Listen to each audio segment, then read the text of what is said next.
She was divorced while pregnant. Years later, her billionaire ex's mother announced her first grandchild. Then she walked in holding twins. They raised champagne glasses to celebrate her first grandchild. I stood in the doorway holding two. The Pierce Foundation Gala sparkled with the kind of wealth that makes charity tax-deductible. Crystal chandeliers threw diamonds of light across marble floors, while violinists played Mozart in the corner. Family, thank you for getting Mr. Steele Rich Stories past 600 subscribers. Your support means everything as I share these true stories that shaped our lives. If you're new here, join our growing family and hit subscribe now. Comment 600 strong below so I can personally thank you in our next video. Tonight, Celine Pierce commanded the room from center stage, her silver hair styled in an elegant chignon as she tapped her champagne flute with a diamond-studded pen. Ladies and gentlemen, her voice rang through the microphone. That familiar soprano that had commanded boardrooms and charity balls for decades. Tonight marks more than our foundation's 10th anniversary. Tonight I celebrate becoming a grandmother. The crowd erupted in applause. Women in designer gowns dabbed their eyes with handkerchiefs that cost more than most people's rent. Men in tailored suits raised their glasses higher, their Rolexes glinting. My son Landon and his beautiful wife Isabella are expecting their first child. Next month, Celine continued, gesturing toward the couple near the grand piano. The first Pierce grandchild. Have you ever been written out of your own story? Have you ever watched someone else live the life that was supposed to be yours while you stand invisible in the shadows? 3 years ago, Landon Pierce looked me in the eyes and said our marriage was a mistake. He divorced me while I was pregnant, served me papers the same day my morning sickness landed me in the hospital. Now here he stood, celebrating a pregnancy with another woman while our twins played peekaboo with my dress hem. Stay with me to the end, because the lesson that saved us might save someone you love. The ballroom doors opened behind me. Nova tugged my right hand, her tiny fingers sticky from the lollipop I'd given her in the car. Orion gripped my left thumb, his other hand clutching the toy airplane that never left his sight. We were supposed to be here tonight. The Pierce Foundation had sent an official invitation 3 weeks ago, honoring Harborlight Community Center with their annual Impact Award. I'd accepted because my work deserved recognition, and I refused to hide anymore. What I hadn't expected was Celine's announcement. Nobody had told me she'd be celebrating Isabella's pregnancy tonight. Mummy, pretty lights, Nova whispered, her voice carrying further than intended in the hushed moment after Celine's announcement. Heads turned. 100 pairs of eyes found us standing in the entrance. The string quartet stopped mid-note. Celine Pierce squinted from the stage, adjusting her pearl-framed glasses. Then Landon saw me. His champagne glass stopped halfway to his lips. The color drained from his face like water from a broken dam. Genevieve? Isabella, 6 months pregnant in her burgundy gown, followed his gaze. Her perfectly lined lips parted in confusion. She'd never seen me before. Landon had made sure of that. To her, I was probably just another guest who'd arrived late. But Landon knew better. His eyes dropped to the children. Nova had his nose, that distinctive Pierce profile that photographers love to capture at charity events. Orion had inherited his father's green eyes, striking and undeniable against his light brown hair. There was no mistaking what he was seeing. The silence stretched like pulled taffy. Nova waved at Celine on stage, oblivious to the tension. Orion pressed closer to my leg, overwhelmed by the attention. Genevieve Locke. Celine's voice cut through the tension, though it had lost some of its commanding edge. She recognized me immediately. I'd organized these galas for her once, back when I was married to her son. It's been quite some time. Mrs. Pierce, I nodded, keeping my voice steady though my heart hammered against my ribs. Thank you for the invitation. We're honored that Harborlight is receiving the Impact Award. She studied the children with the calculating gaze that had built a fashion empire before marrying into Pierce wealth. I saw the exact moment recognition dawned, the mental math of their age, their features, the timing of my divorce. Her perfectly made-up face went pale beneath her foundation. Are these your children? She asked, though we both knew she'd already reached her conclusion. Yes, one word. Simple. True. How wonderful. What are their names? Before I could respond, Nova broke free from my hand and skipped forward, her white dress swirling. I'm Nova. This is my brother Orion. He's shy, but he's really good at puzzles. The crowd buzzed. Whispers rippled through the room like waves across water. Someone dropped a glass. It shattered against marble, the sound sharp and final. Landon moved then, crossing the space between us with long strides. Isabella called after him, but he didn't stop. He halted 3 feet away, close enough that I could smell his cologne, the same Tom Ford blend he'd worn to our wedding. We need to talk, he said quietly, his voice rough with something I couldn't identify. Shock? Anger? Regret? No, I said. We don't. Genevieve, please. The word please sounded foreign on his tongue. The Landon I'd known never begged. Just 5 minutes. Isabella approached, her heels clicking against marble like a countdown. Darling, is everything all right? She touched his arm possessively, her engagement ring, larger than the one he'd given me, catching the light. Isabella, this is Genevieve. She used to work with the foundation. The lie came smoothly, practiced. Oh, how lovely. Isabella's smile was genuine, which somehow made it worse. And what adorable children. They must be about 2? 3, Nova announced proudly. We had cake with dinosaurs on our birthday. Landon flinched. He'd missed 3 birthdays, 3 first steps, 3 first words. The mathematics of loss calculated across his face. Celine descended from the stage, the crowd parting for her like she was royalty approaching her subjects. She stopped beside her son, studying our children with an intensity that made my maternal instincts flare. Her hand trembled slightly as she set down her champagne glass on a nearby table. Landon, she said slowly, her voice barely above a whisper. Perhaps you should introduce me properly to these young guests. The weight of the unspoken pressed down on everyone within earshot. Isabella looked between mother and son, confusion growing. The photographers who covered these events sensed blood in the water, their cameras rising slightly. Mrs. Pierce, I interjected before Landon could speak. The children are tired. We were just leaving. Nonsense. You just arrived. Celine crouched down to Nova's level, her Chanel gown pooling around her. Would you like some juice, young lady? Yes, please, Nova chirped. Orion likes apples, but I like oranges. Then you shall have both. She straightened, fixing me with a look that had probably silenced countless social rivals. Surely you can spare a few minutes. For old time's sake. Old times. Like when I'd spent 16-hour days planning her galas, while Landon critiqued every detail.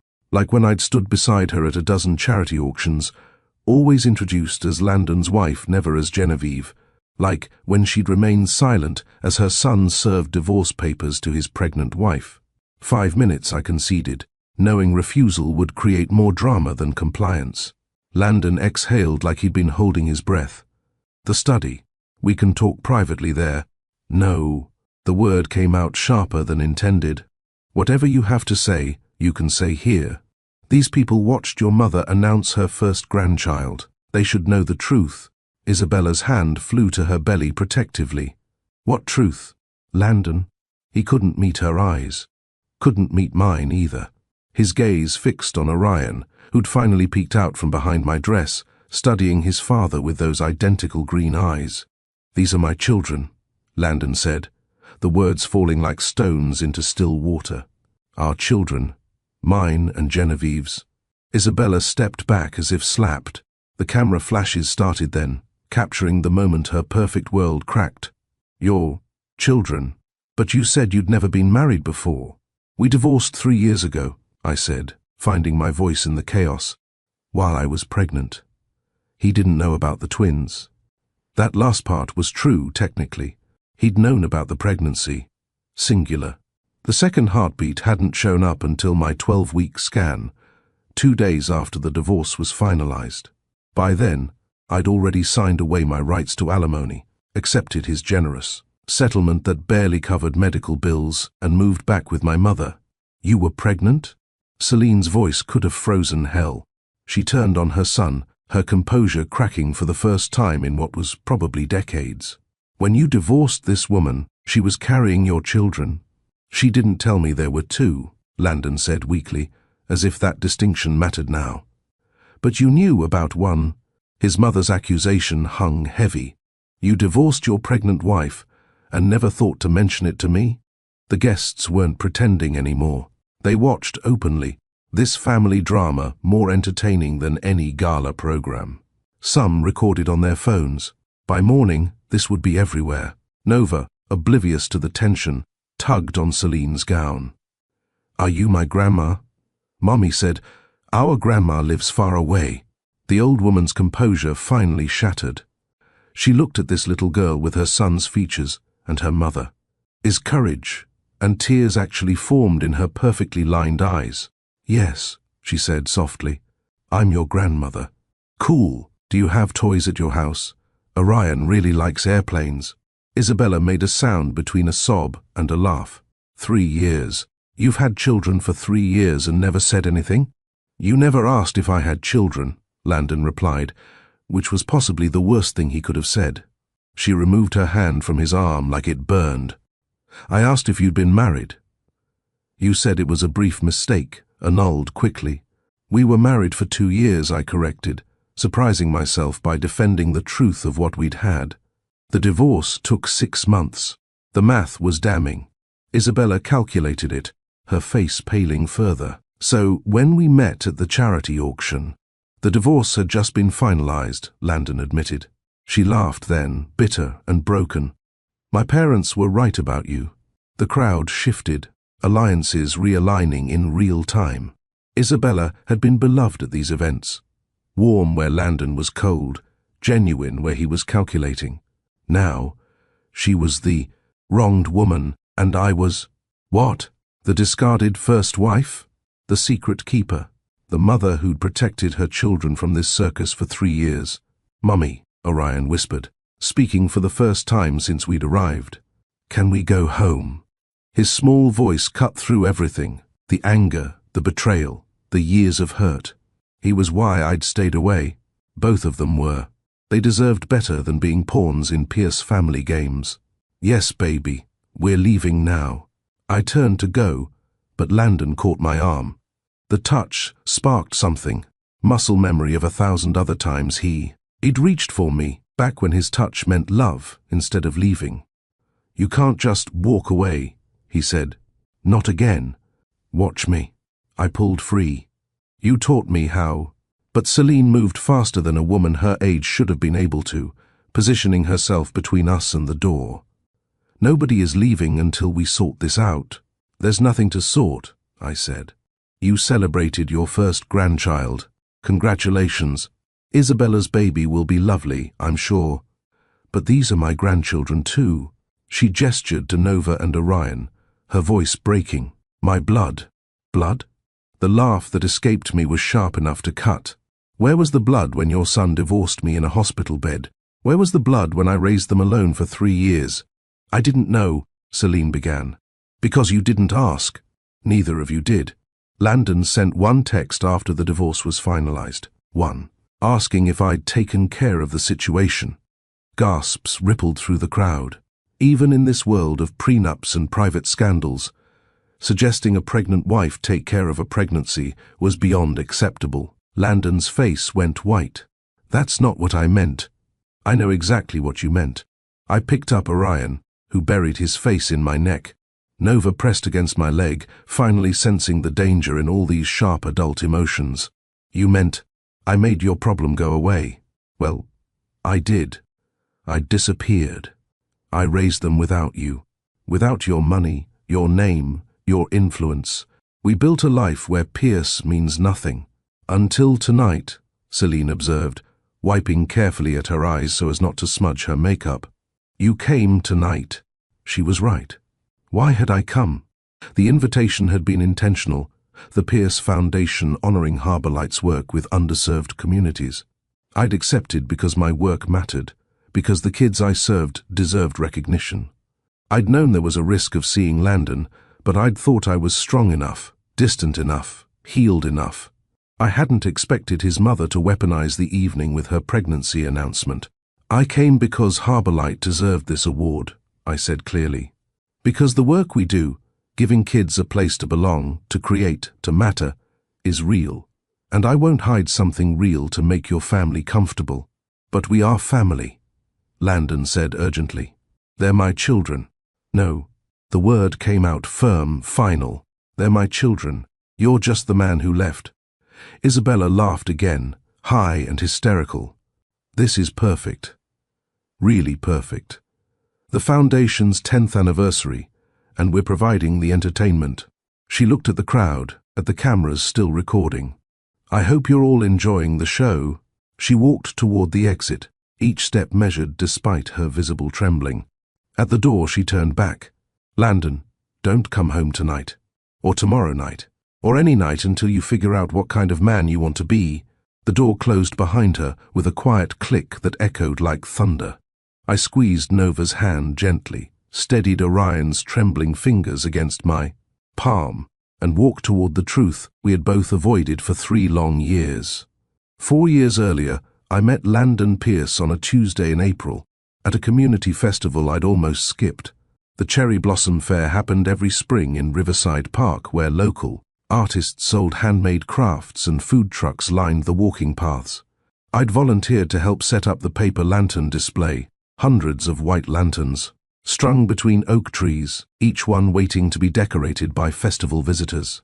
My job was simple: sit at the craft table, hand out markers, help kids write wishes on the delicate rice paper.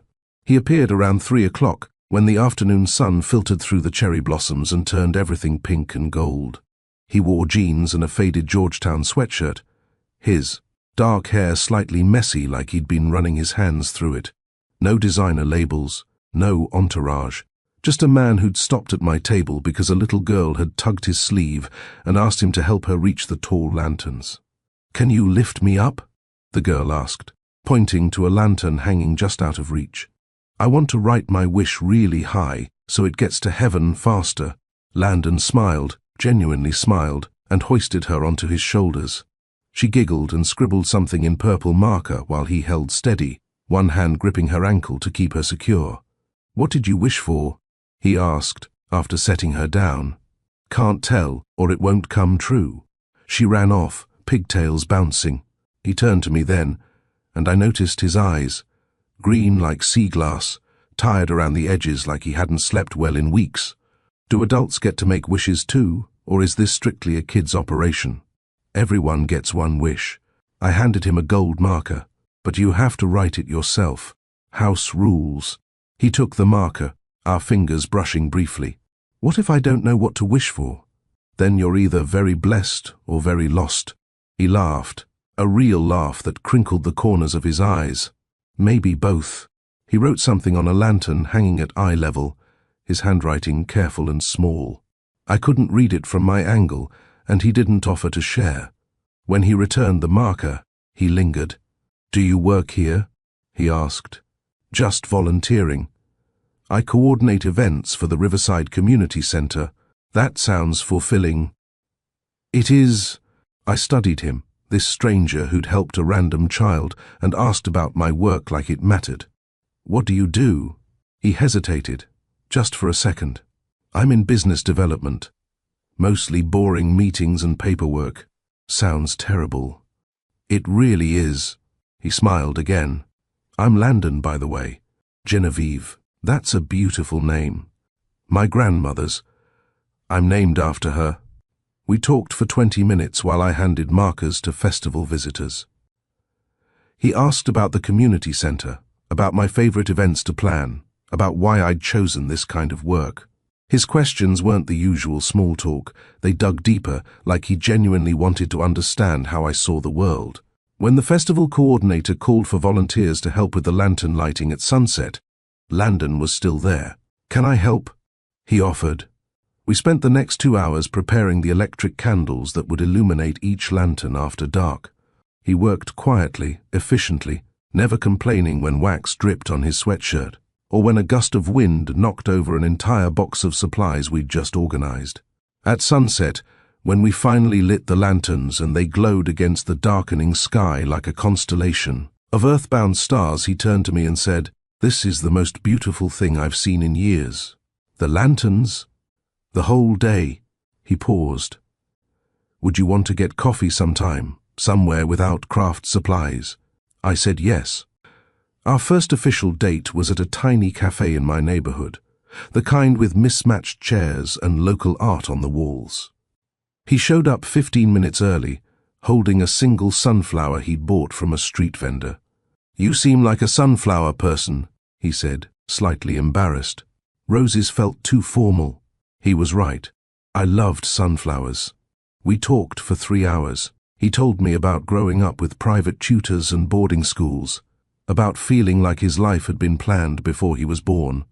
I told him about my childhood in a small apartment where my mother worked, 2 jobs, and still found time to teach me origami on Sunday mornings. "What do you want?" he asked as our coffee grew cold. "If you could have anything." "Something real," I said without thinking. "A life that feels like mine." He looked at me like I'd just answered a question he'd been asking himself for years. Our second date was a walk through the botanical gardens. Our third was breakfast at a diner where the pancakes came with a side of the owner's unsolicited life advice. Our fourth was watching a documentary about octopuses at my apartment because neither of us wanted to deal with crowded theaters. Somewhere around the 6th date, he started the 3-knock ritual. I'd mentioned once that I hated surprise doorbell rings. They always made me jump. So instead of knocking randomly, he developed a pattern. 3 slow, deliberate knocks, always the same rhythm. Knock, knock, knock, like a heartbeat. "It's me," he'd call through the door. "Safe to open." It became our thing. Even when I knew he was coming, even when we'd planned the visit days in advance, he'd still do the 3 knocks. A small gesture that said, "I see you. I remember what matters to you. You're safe with me." Love didn't crash into us like a wave. It grew quietly, like roots finding water. Every Tuesday, he'd bring me a sunflower. Just one, never a bouquet, because I'd mentioned that single flowers lasted longer in my small apartment. Every Friday, we'd cook dinner together, experimenting with recipes we'd never tried before. Every Sunday morning, we'd read the newspaper in comfortable silence, our feet tangled under the blanket on my couch. He fit into my life like a door I didn't know had been waiting to open. Easy, natural, right. It wasn't until our 8th week together that I learned his last name. We were at my apartment, attempting to make homemade pasta from scratch. Flour covered every surface, and the dough kept tearing no matter how carefully we rolled it. "This is a disaster," I laughed, holding up a misshapen noodle that looked more like a deflated balloon than fettuccine. A delicious disaster. Landon kissed the flour off my nose. "We'll call it deconstructed pasta. Very artisanal." My phone buzzed with a text from my friend Rebecca. "Dinner next week. Bring the mystery man. I need to properly vet him." Landon glanced at the screen. "Mystery man? Well, I don't know much about you beyond your questionable pasta-making skills and your obsession with octopus documentaries. What do you want to know?" "Everything. Starting with your last name, which I just realized you've never actually told me." He went still, his hands pausing mid-knead in the pasta dough. Something shifted in his expression, not quite fear, but something close to it. "Does it matter?" he asked quietly. "Of course it matters. Rebecca will ask, and I'm dating Landon from business development. Sounds like I made you up." He wiped his hands on a dish towel, taking longer than necessary. "It's Pierce. Landon Pierce." The name meant nothing to me. I waited for more context, but he just stood there, watching me like I was supposed to react. "Okay," I said slowly. "Nice to officially meet you, Landon Pierce. You don't know that name? Should I?" He laughed, relief flooding his face. "No, God no. Most people do. Most people in business development circles, maybe. I plan community center bake sales." He pulled me close, burying his face in my hair. "Don't ever change." Later that night, after we'd given up on the pasta and ordered Thai food instead, He told me about Pierce Industries, about the commercial real estate empire his family had built over 3 generations, about seeing his face in business magazines before he'd graduated high school, about women who dated him for the name, the access, the wealth. "I didn't tell you because I wanted you to know me first," he explained, his fingers tracing patterns on my knee.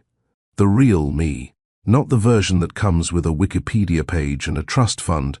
"I do know you," I said. "You're the guy who spent 2 hours lighting paper lanterns with me, who brings me sunflowers every Tuesday, who does 3 knocks so I don't get startled. That's who you are. That's who I want to be with you. Then be that." I kissed him softly. "The Pierce name doesn't change anything. You're still terrible at making pasta." He smiled against my lips. "I love you." It was the first time either of us had said it. The words hung in the air between us, solid and true. "I love you too," I said. "Landon Pierce, terrible pasta chef, excellent human." The name didn't matter to me then.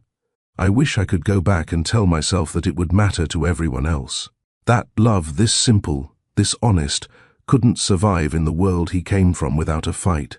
But that night, covered in flour and eating take-out pad thai on my apartment floor, we believed we were enough. We got married 6 months later in my mother's garden at dawn with 17 people watching. No cathedral, no designer dress that cost more than a car, no guest list vetted by publicists or seating charts that required diplomatic negotiation. Just the people we loved, gathered in the small backyard where my mother grew tomatoes and herbs in mismatched pots. I wore a simple white dress I'd found at a vintage shop, lace sleeves and a flowing skirt that moved like water when I walked. Landon wore a grey suit he'd owned since college, no tie, the top button undone, because he said formal wear made him feel like he was playing a character. My mother cried the entire ceremony. Landon's father didn't come. A business conflict in Singapore that everyone knew was an excuse. But Celine attended, sitting in the front row in a cream pantsuit that probably cost more than the entire wedding. She didn't cry. She watched with an expression I couldn't read, her hands folded carefully in her lap. The officiant was a retired judge who volunteered at the community center. He kept the ceremony short and sweet, just the legal requirements and a few words about love being a choice you make every morning. When it came time for vows, Landon took both my hands in his. "Genevieve," he began, his voice steady despite the tears in his eyes. "I spent my whole life being told who I should be, how I should act, what I should want. Then I met you at a craft table in a park, and for the first time I understood the difference between living up to expectations and actually living." He squeezed my hands gently. "You see me, the real me, not the name or the money or the legacy, just me. And you love that person. That's the greatest gift anyone has ever given me." A tear escaped down his cheek. "So I promise you this, let's keep each other real. Let's keep each other brave. When the world tries to turn us into something we're not, when the noise gets too loud, we'll remember this morning, this garden, these people who love us for who we are, not what we represent. I promise to be your safe place, your 3 knocks, your Tuesday sunflowers. I promise to choose you every morning, every day, for the rest of my life." I couldn't speak for a moment, overwhelmed by the weight of his words, by the beauty of this man, who'd given up the grand wedding his mother wanted just so we could have this, something real. "Landon," I finally said, my voice thick with emotion. "You walked into my life on a random Tuesday and never left. You helped a little girl hang her wish on a lantern, and somehow you became mine." I wiped the tears from his face gently. "I don't need grand gestures or elaborate promises. I just need you, exactly as you are. The man who brings me flowers, who knocks 3 times, who burns pasta and laughs about it, who sees the world I've built and doesn't try to change it. So I promise you this, let's keep each other real. Let's keep each other brave. I'll be your reminder that you're enough, not because of what you own or what you've built, but because of who you are when all of that falls away. I promise to hold space for the person you are behind closed doors, to protect what we have from everything that tries to diminish it, to choose you every morning, every day, for the rest of my life." We kissed as the sun broke over the garden fence, painting everything gold. Our small gathering applauded. Someone's phone played a string quartet recording. My mother handed out homemade blueberry muffins wrapped in wax paper. Celine approached us after the ceremony, her heels sinking slightly into the grass. She kissed Landon's cheek, then mine, a careful, measured gesture. "Welcome to the family, Genevieve," she said, though her smile didn't quite reach her eyes. "Thank you, Mrs. Pierce. Call me Celine." She glanced around the garden, at the folding chairs from the community center, at the wildflowers in mason jars serving as centerpieces. This was charming. The word hung in the air like a criticism disguised as a compliment. But Landon just smiled and pulled me closer. It was perfect. We honeymooned in a cabin upstate, no five-star resorts, no international destinations. Just us, a lake, and a week of sleeping late and cooking breakfast in our pajamas. "I could stay here forever," Landon said one morning, watching the sunrise from the dock. "We have to go back eventually," I reminded him. "I know." He turned to me, his expression serious. "But let's promise that we'll keep this. No matter what happens when we get back to the real world, the noise, the pressure, the expectations, we'll remember this. We'll protect this." I promise. I meant it. We both did. We just didn't know yet how hard keeping that promise would be. The real world arrived via a phone call 3 days after we returned from our honeymoon. "Darling," Celine's voice poured through Landon's speakerphone like expensive perfume, "we need to discuss the announcement." We were unpacking in Landon's apartment, the penthouse I was still adjusting to with its floor-to-ceiling windows and kitchen larger than my entire previous apartment. I'd been folding clothes while Landon checked work emails, both of us still in the honeymoon bubble where the outside world felt distant and unimportant. "What announcement?" Landon asked, not looking up from his laptop. "The wedding announcement, of course, for the Times. I've already spoken with their society editor. She's holding space in Sunday's edition, but she needs details by tomorrow. The photographer can come Friday if—" "We're already married, Mother. There's nothing to announce." A pause. Exactly my point. You got married without proper notice, without giving anyone time to prepare appropriate coverage. We need to correct that oversight. "It wasn't an oversight," he said carefully. "We wanted something private. Private is a small ceremony with close family and select friends at the club. What you had was a backyard gathering. Sweet, I'm sure, but hardly befitting a Pierce wedding. It was exactly what we wanted. What you wanted, and what's appropriate for this family, aren't always the same thing." Her tone sharpened slightly. "The business community is already asking questions. Why the secrecy? Why the rush?" "People talk, Landon. They speculate." I felt my chest tighten. We'd been married less than 2 weeks, and already the machine was grinding, trying to rewrite our story into something more digestible for public consumption. "Let them talk," Landon said. "You know it's not that simple. The Pierce name carries weight. Expectations. When you marry, it's not just a personal matter, it reflects on the company. The foundation, the family reputation we've spent generations building. I married a person, not a PR strategy. And that person is now part of this family, which means certain standards must be maintained." Celine's voice softened slightly. "Genevieve, dear, are you there?" I cleared my throat. "Yes, Mrs. Pierce." "Celine, please. We're family now." The warmth sounded rehearsed. "I'm sure you understand. You coordinate events yourself. You know the importance of proper presentation. All I'm asking is that we announce the marriage correctly. Professional photos, a proper write-up, something that shows the world that this union has the family's full support. The unspoken end of that sentence, because right now, it looks like we're ashamed of you." "We appreciate the thought," I said carefully, "but we're happy with how we did things." "Of course you are. It's very sweet.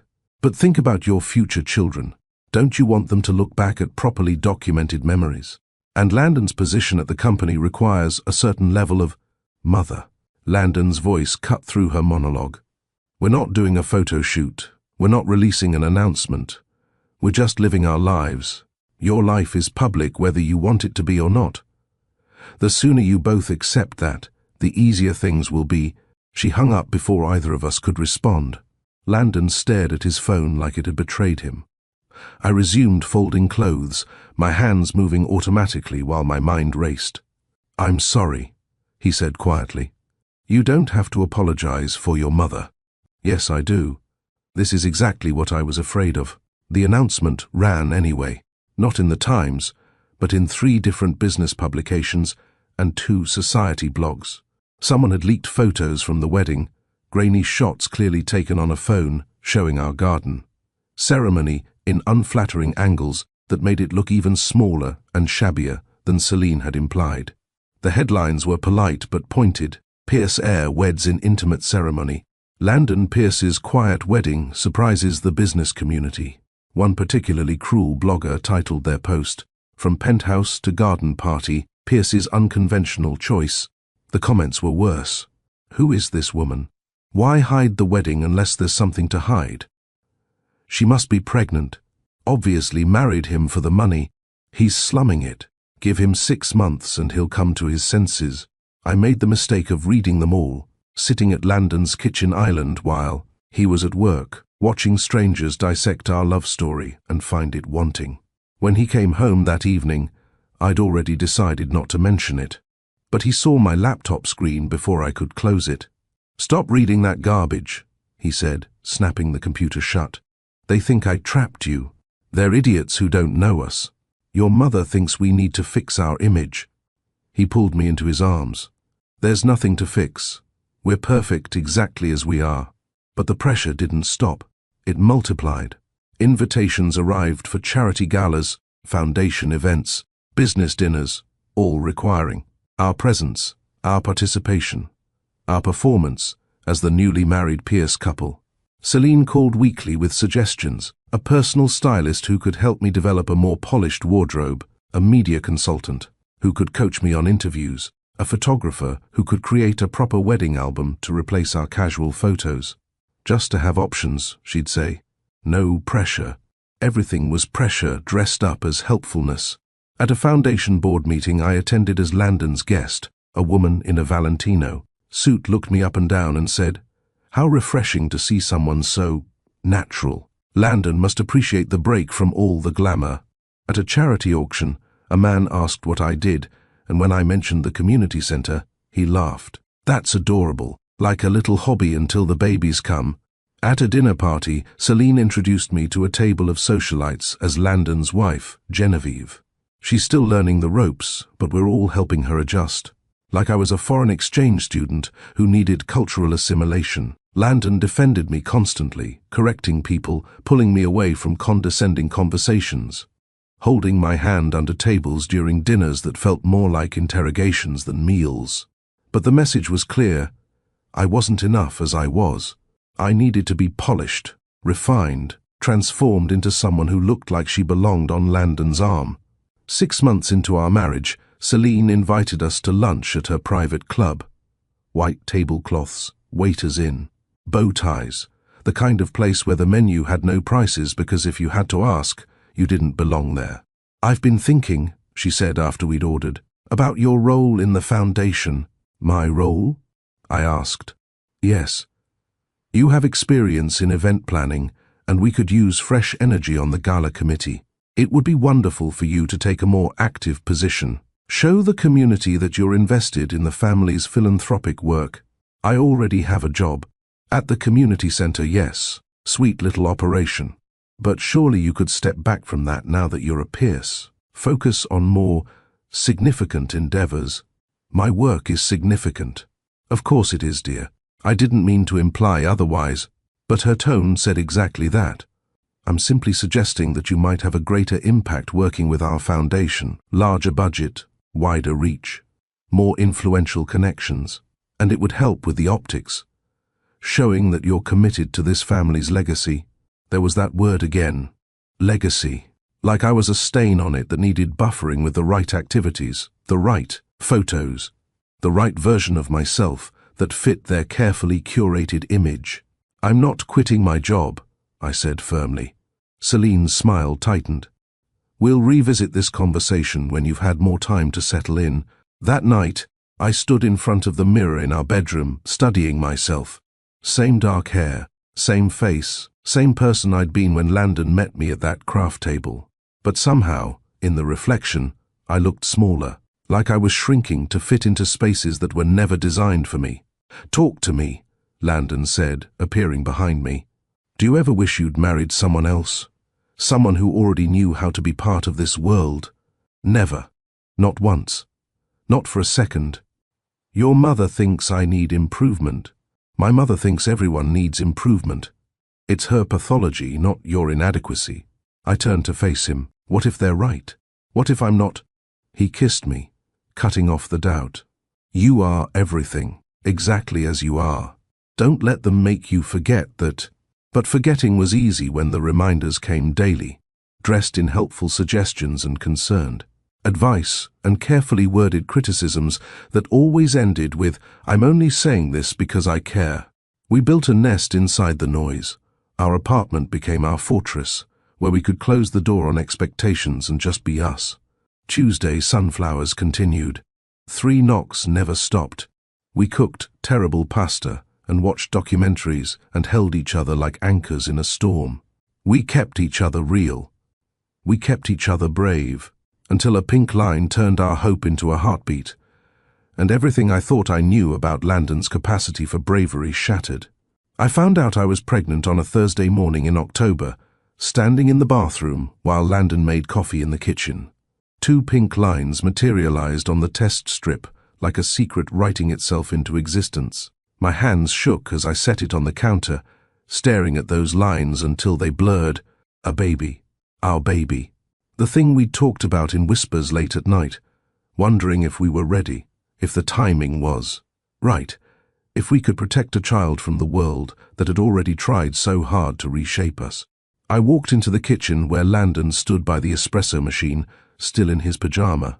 Pants, hair sticking up in the back the way it always did before his morning shower. "I'm pregnant," I said. He turned, the coffee cup frozen halfway to his lips. "What?" "I'm pregnant." The words felt more real the second time. "We're having a baby." The cup clattered onto the counter. He crossed the kitchen in 3 strides and lifted me off the ground, spinning me once before setting me down carefully, like I might break. "We're having a baby," he repeated, his voice thick with wonder. "We're having a baby." He kissed me, my forehead, my cheeks, my lips, his hands cradling my face like I was something precious and fragile. Steam from the espresso machine fogged the windows behind us, turning the kitchen into a warm, hazy cocoon where only the 2 of us existed. "I love you," he whispered against my hair. "I love you both." We spent the morning wrapped in blankets on the couch, Googling everything. When the baby was due, what size it was now, what I should and shouldn't eat. Landon downloaded 3 pregnancy apps and set reminders for my prenatal vitamin. We laughed at the comparison that said our baby was currently the size of a poppy seed. "The smallest poppy seed in the world," Landon said, his hands spread across my still flat stomach. "And already the most loved."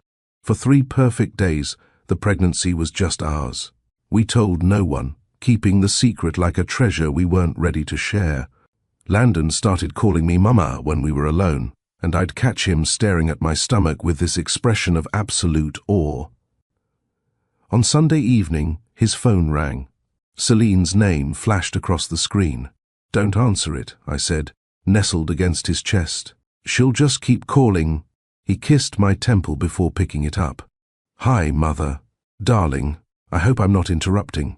I wanted to discuss the Foundation's Winter Gala. We need to finalize the committee assignments, and I thought Genevieve might be ready to take a more active role this year. Show her commitment to—" "Actually, Mother, we have news."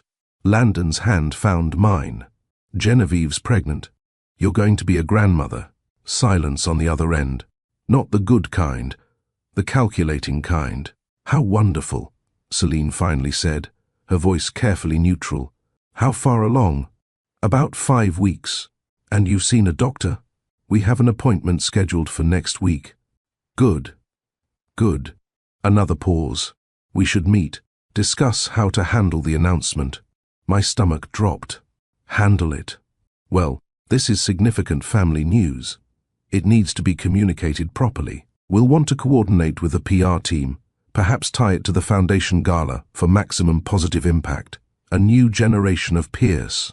Philanthropists. That's a lovely story. I'm thinking of an exclusive with Business Weekly, perhaps some lifestyle magazine coverage. We could do a beautiful photo shoot at the estate, very warm and family-focused. Mother, Landon interrupted, we're not doing a press release about our baby. Don't be naive, darling. This child will be the Pierce heir, the business community, our donors, the board. They'll all have interest. Better we control the narrative than let speculation run wild. I pulled my hand from Landon's and stood up, needing distance from this conversation that was turning our joy into a marketing opportunity. The narrative?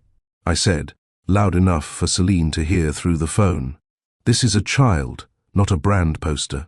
Genevieve, dear, I understand you're not accustomed to this level of public interest, but I'm not interested in any level of public interest. This is our private family matter. Nothing about this family is private. Her voice sharpened. The sooner you understand that, the easier your life will be. This baby will be born into a legacy with responsibilities and expectations. Pretending otherwise is irresponsible. What's irresponsible is treating an unborn child like a publicity asset. I'm trying to protect this family's reputation, something you might appreciate if you understood what that reputation has built, including the very comfortable life you now enjoy. The implication landed like a slap. I was only defensive because I didn't understand their world, because I was still an outsider playing dress-up in a life I hadn't earned. We'll call you later, Mother, Landon said, his jaw tight. We need to go. He hung up before she could respond. The kitchen suddenly felt cold despite the steam still clouding the windows. Our perfect bubble had popped, letting reality seep back in. She's going to want a communication plan, I said quietly. A strategy, a coordinated announcement with professional photos and carefully crafted messaging. She can want whatever she likes. This is our baby. Is it? I turned to face him. Or is it the next Pierce heir who needs to be presented to the world with the right optics? Don't do that. Don't let her poison this. But the poison was already there, spreading through the joy we'd felt just minutes ago. Because Celine was right about one thing, nothing about this family was private. Our baby would be born into headlines and speculation and expectations that started before their first breath. I thought about that little poppy seed growing inside me, unaware that the world was already planning their future, already deciding who they needed to be. I won't let them turn our child into a trophy, I said. Landon pulled me close. Neither will I. We protect them, just like we protect each other. But protection required strength neither of us knew we possessed yet. The envelope arrived 3 weeks later, delivered by courier to Landon's office. I didn't know about it until he came home that evening, his face pale, and his hands shaking as he set his briefcase down with unusual force. We need to talk, he said. 4 words that have never preceded anything good. He pulled a manila envelope from his briefcase and dumped the contents onto the kitchen island. Photographs spilled across the granite, 8 by 10 glossy prints that showed me outside, the women's health clinic where I'd gone for my first prenatal appointment. But they didn't show me alone. The photos captured me hugging Daniel Reeves, my friend from college, who'd given me a ride that morning after my car wouldn't start. The angles made it look intimate, his arms around me, my face pressed against his shoulder, his hand on my lower back. Sequential shots showed us talking outside the clinic, him touching my arm, both of us laughing at something. Without context, they looked damning. What is this? I asked, though my heart already knew. Someone had been watching. Someone had been waiting. That's what I'm asking you. Landon's voice was carefully controlled, which was somehow worse than anger. Who is he? Daniel. You've met him. He came to our Christmas party last year. He's a friend who has his arms around you outside a medical clinic. My car wouldn't start that morning. He gave me a ride to my appointment. He hugged me because I was nervous about the ultrasound. It was my first one, and you were stuck in that meeting in Boston. You knew I was going alone. You didn't mention Daniel was going with you, because he wasn't going with me. He dropped me off. We talked for maybe 5 minutes before he left for work. Landon picked up one of the photos, studying it like he was searching for proof of something. These were taken by a private investigator my mother hired. The room tilted. Your mother hired someone to follow me. She said she wanted to make sure everything was appropriate, that there were no complications that might embarrass the family. Complications? Like me cheating on you? She didn't say that explicitly, but she implied it heavily enough that you're standing here questioning me with photographs instead of asking me directly what happened. He set the photo down, running his hands through his hair. I am asking you directly. No, you're accusing me. There's a difference. I'm trying to understand why you're hugging another man outside a clinic where you went for our baby's ultrasound. Because he's my friend. Because I was scared and overwhelmed, and you weren't there, and he gave me a ride and a hug and some encouragement before I went inside alone to see our baby's heartbeat for the first time. My voice cracked on the last words. I'd watched that tiny flutter on the ultrasound screen by myself, crying in a dark room while the technician printed pictures that I'd planned to surprise Landon with over dinner. Instead, I'd come home to find him at another late meeting, so I'd put the ultrasound photos in a drawer and waited for the right moment that never came. You went alone. His anger faltered. You were in Boston. We talked about it. I said I'd reschedule, and you said not to wait, that the first appointment was just preliminary anyway. I didn't think you'd actually go without me. I didn't want to wait another 2 weeks. I wanted to make sure everything was okay. I pulled the ultrasound photo from my purse and set it on top of the surveillance photos. Here, this is what I was doing at that clinic. This is our baby. 8 weeks, 4 days. Heartbeat strong and healthy. And I saw it completely alone while someone your mother hired took pictures to prove I'm untrustworthy. Landon stared at the ultrasound image, the grainy blob that somehow looked exactly like a baby if you squinted. The technical measurements printed along the side, the date and timestamp proving I was telling the truth. I'm sorry, he said quietly. Are you? Or are you sorry you got caught believing the worst of me? That's not fair. None of this is fair. Your mother hired a private investigator to follow me like I'm a criminal. She twisted an innocent moment into evidence of infidelity and delivered it to you like a gift. And instead of trusting me, instead of asking me what happened, you came home looking at me like I'm a stranger. She said there had been rumors, that people had seen you with him before. What people? Where? When? My voice rose. Or did she just make that up to justify violating my privacy? He didn't answer, which was answer enough. I gathered the photos into a pile, my hands shaking with anger and hurt. This is what our life is now, surveillance and suspicion and spin, everything filtered through what might embarrass the family or damage the reputation or create bad optics. I'm trying to protect us. You're trying to control the narrative. There's a difference. The words hung between us, heavy with truth neither of us wanted to acknowledge. We'd been married for 14 months. I was 11 weeks pregnant, and already the foundation was cracking.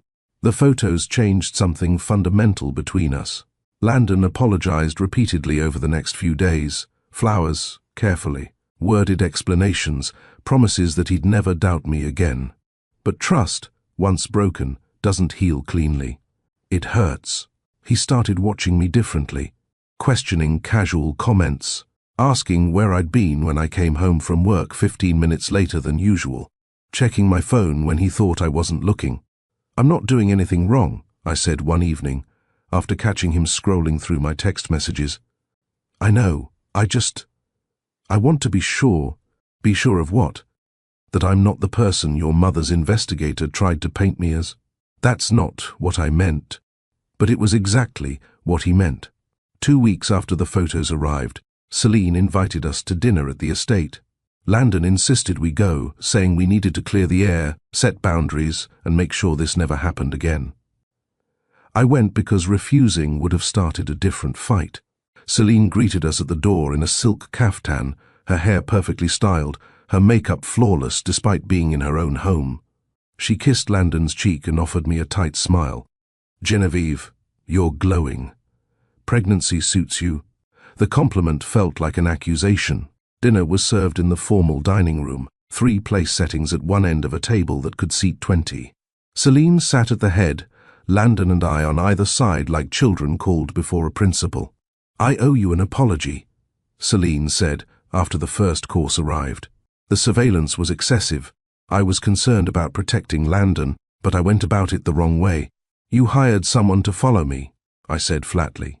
"I hired someone to ensure there were no complications. Given how quickly your relationship developed, I felt it prudent to verify that everything was as it seemed." "You mean you wanted to confirm I wasn't a gold digger sleeping around on your son?" Her smile never wavered.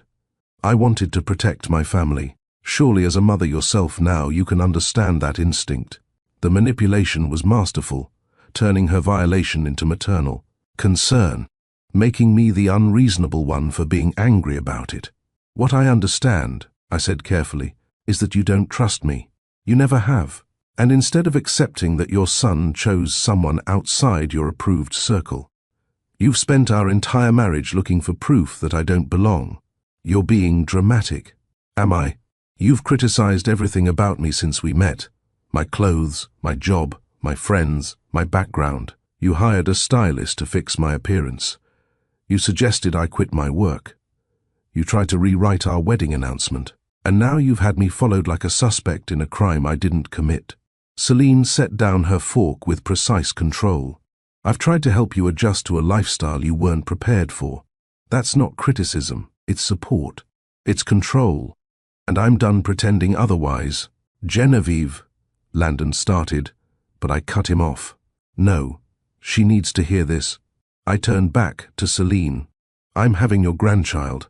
That baby deserves to grow up in a family where people are valued for who they are, not what they represent. Where trust matters more than reputation. Where love isn't conditional on meeting impossible standards."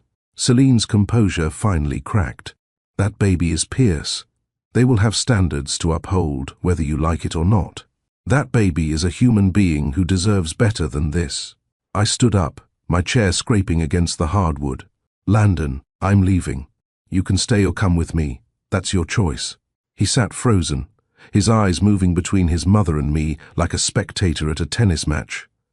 "Landon," Celine said softly, "perhaps Genevieve needs some time to calm down. Pregnancy hormones can make emotions rather volatile." "Don't," I warned. "Don't you dare blame my justified anger on hormones. I'm simply suggesting that decisions made in heightened emotional states are rarely wise ones." Landon finally spoke. "Maybe we should take a step back. Let everyone cool off before we say things we can't take back." I stared at him. "Take a step back? From what?" "From this conflict. This tension. It's not good for you or the baby. The conflict exists whether we acknowledge it or not. Taking a step back doesn't make it disappear. It gives us space to think clearly." "About what, Landon? What exactly do we need to think clearly about?" He wouldn't meet my eyes. "About how we move forward. What's best for everyone." The words landed like ice water. "Everyone," meaning your mother. "Everyone," meaning our family. "All of us." There is no all of us. There's your mother's vision of what we should be, and there's reality. And you're choosing her vision. I'm trying to find a middle ground. There is no middle ground between control and freedom, between trust and suspicion, between accepting me as I am and trying to remake me into someone I'm not." Celine stood, smoothing her caftan. "I think we all need rest. This conversation has become unproductive." "This conversation was unproductive the moment it started," I said. "Because you've already decided who I am, and nothing I say will change that." I walked toward the door.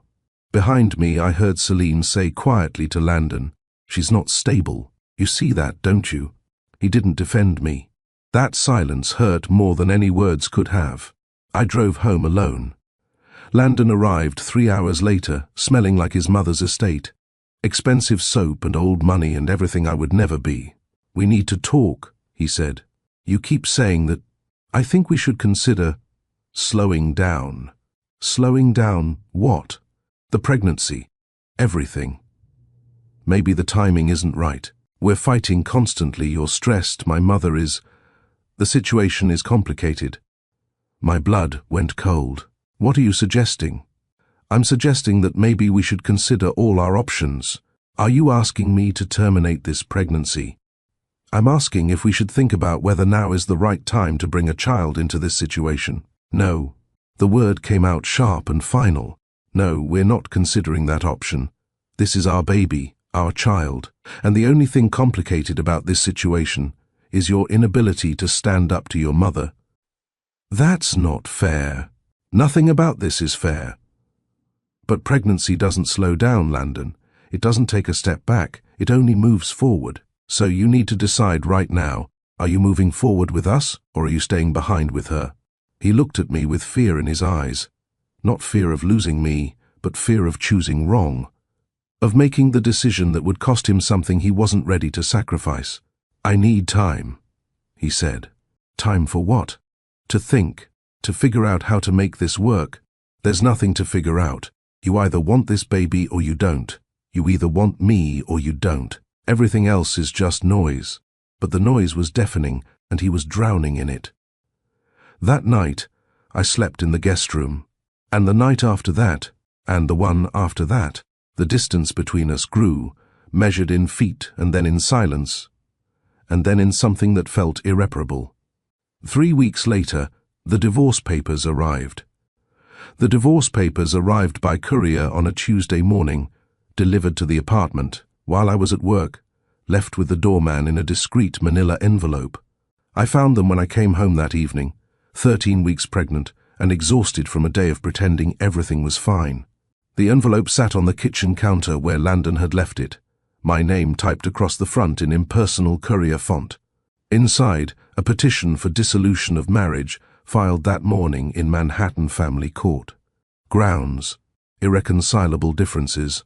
Attached, a settlement agreement offering me $50,000, the title to my old Honda, and a confidentiality clause prohibiting me from discussing the marriage or the Pierce family with the media or in any public forum. No mention of the baby, no child support outlined, no custody arrangements proposed, just clean, efficient severance, like I was an employee being let go with a reasonable package. Landon came home an hour later, his tie already loosened, his face carefully neutral. "You got the papers," he said. "Not a question. $50,000. My voice sounded distant, like it belonged to someone else. That's what 14 months of marriage and a baby are worth. The lawyers said it was fair given the length of the marriage and the prenup terms. We didn't have a prenup. We do now. It's in the settlement agreement, retroactive to the wedding date. My mother's attorneys drew it up. Of course they did. You're buying me out, I said slowly, understanding crystallizing. Like a bad investment that didn't perform as expected. That's not what this is. Then what is it, Landon? Explain to me how serving divorce papers to your pregnant wife is anything other than exactly what it looks like. He poured himself a drink. Scotch, neat, the expensive kind his father had imported from Scotland. It's the cleanest solution. For everyone except your child. The child is addressed in Section 7. I'll provide medical coverage through the pregnancy and pay the hospital bills. After that, we can discuss arrangements. Discuss arrangements? Like I'm a vendor you're negotiating with.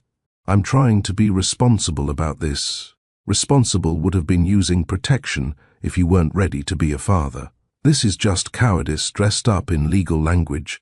He drank his scotch in one swallow, wincing. Sign the papers, Genevieve. Please, don't make this harder than it has to be. Harder for who? For both of us. It's already hard. You're divorcing me while I'm pregnant with your child. It doesn't get harder than that. You'll be taken care of. The settlement is generous. I don't want your money. I want you to be a father to this baby. I can't. The words came out strangled. I can't do this. I can't be caught between you and my family. I can't live with this constant battle. I can't. You can't choose. That's what you mean. You can't choose me over your mother's approval. He set the empty glass down with shaking hands. She'll destroy you if we stay married. She'll make your life hell. She'll dig into your past, your family, your friends. She'll find every mistake you've ever made and put it on blast. She'll turn you into a villain just to prove she was right about you. So you're protecting me by leaving me. I'm protecting both of us. You're protecting yourself, I corrected. From having to grow a spine.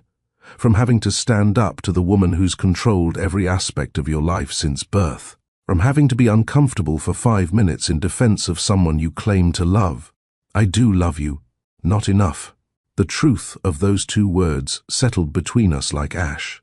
I signed the papers 2 days later, sitting in my mother's kitchen while she held my hand and tried not to cry.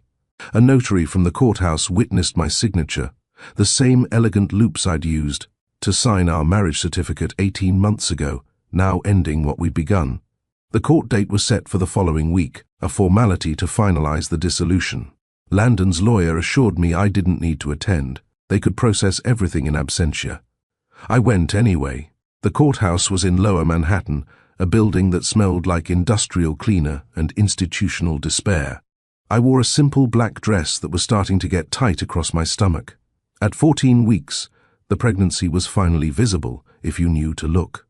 I sat alone on a wooden bench outside Family Courtroom 3B, my hands folded, over the small swell of my abdomen, waiting for my name to be called. Landon didn't come. But Celine did. She swept into the courthouse like she owned it, wearing a charcoal Armani suit and carrying a leather portfolio. She spotted me immediately and walked over with measured steps, her heels clicking against linoleum. "Genevieve," she said, sitting down beside me without asking. "I'm glad you came. Are you? I wanted to speak with you." Mother to mother. The irony of that phrase, given that she'd orchestrated the divorce of her son from the mother of his child. "We're not mothers together," I said. "We're nothing together. We're connected through that baby, whether we like it or not. You made it very clear you don't want this connection." She opened her portfolio and pulled out a document, different from the divorce papers, newer. "This is a proposed agreement regarding the child. Visitation rights, financial support beyond what's in the settlement, educational provisions. We're prepared to be quite generous. In exchange for your signature on a parental rights termination. Landon will relinquish all legal rights to the child. You'll have full custody. He won't contest anything. In return, the Pierce family will provide a trust fund for the child's education and a substantial monthly support payment through their 18th birthday, all contingent on your continued adherence to the confidentiality agreement." I stared at her. "You want to pay me to pretend this baby doesn't have a father? I want to give you the freedom to raise your child without the complications of co-parenting with someone who clearly isn't ready for fatherhood. This way, you have complete control.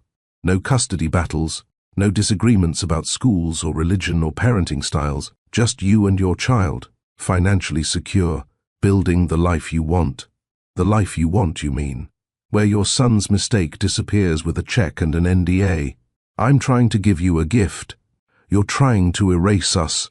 She closed the portfolio with crisp efficiency. "Think about it. You have until the divorce is finalized to decide." "I don't need time. The answer is no. Don't be foolish. That baby deserves financial security. That baby deserves a father. Not all fathers are blessings, dear. Sometimes their absence is the kindest gift they can give." The bailiff called my case before I could respond. I stood, my legs shaking, and walked into the courtroom where a judge would dissolve my marriage in less time than it took to order coffee. Celine followed me inside. She sat in the back row, perfectly postured, watching as the judge asked me pro forma questions about the dissolution, about whether I'd signed the papers willingly, about whether I understood my rights. "Yes, Your Honor," I said to each question, my voice steady despite the tears threatening to fall. The judge signed the decree.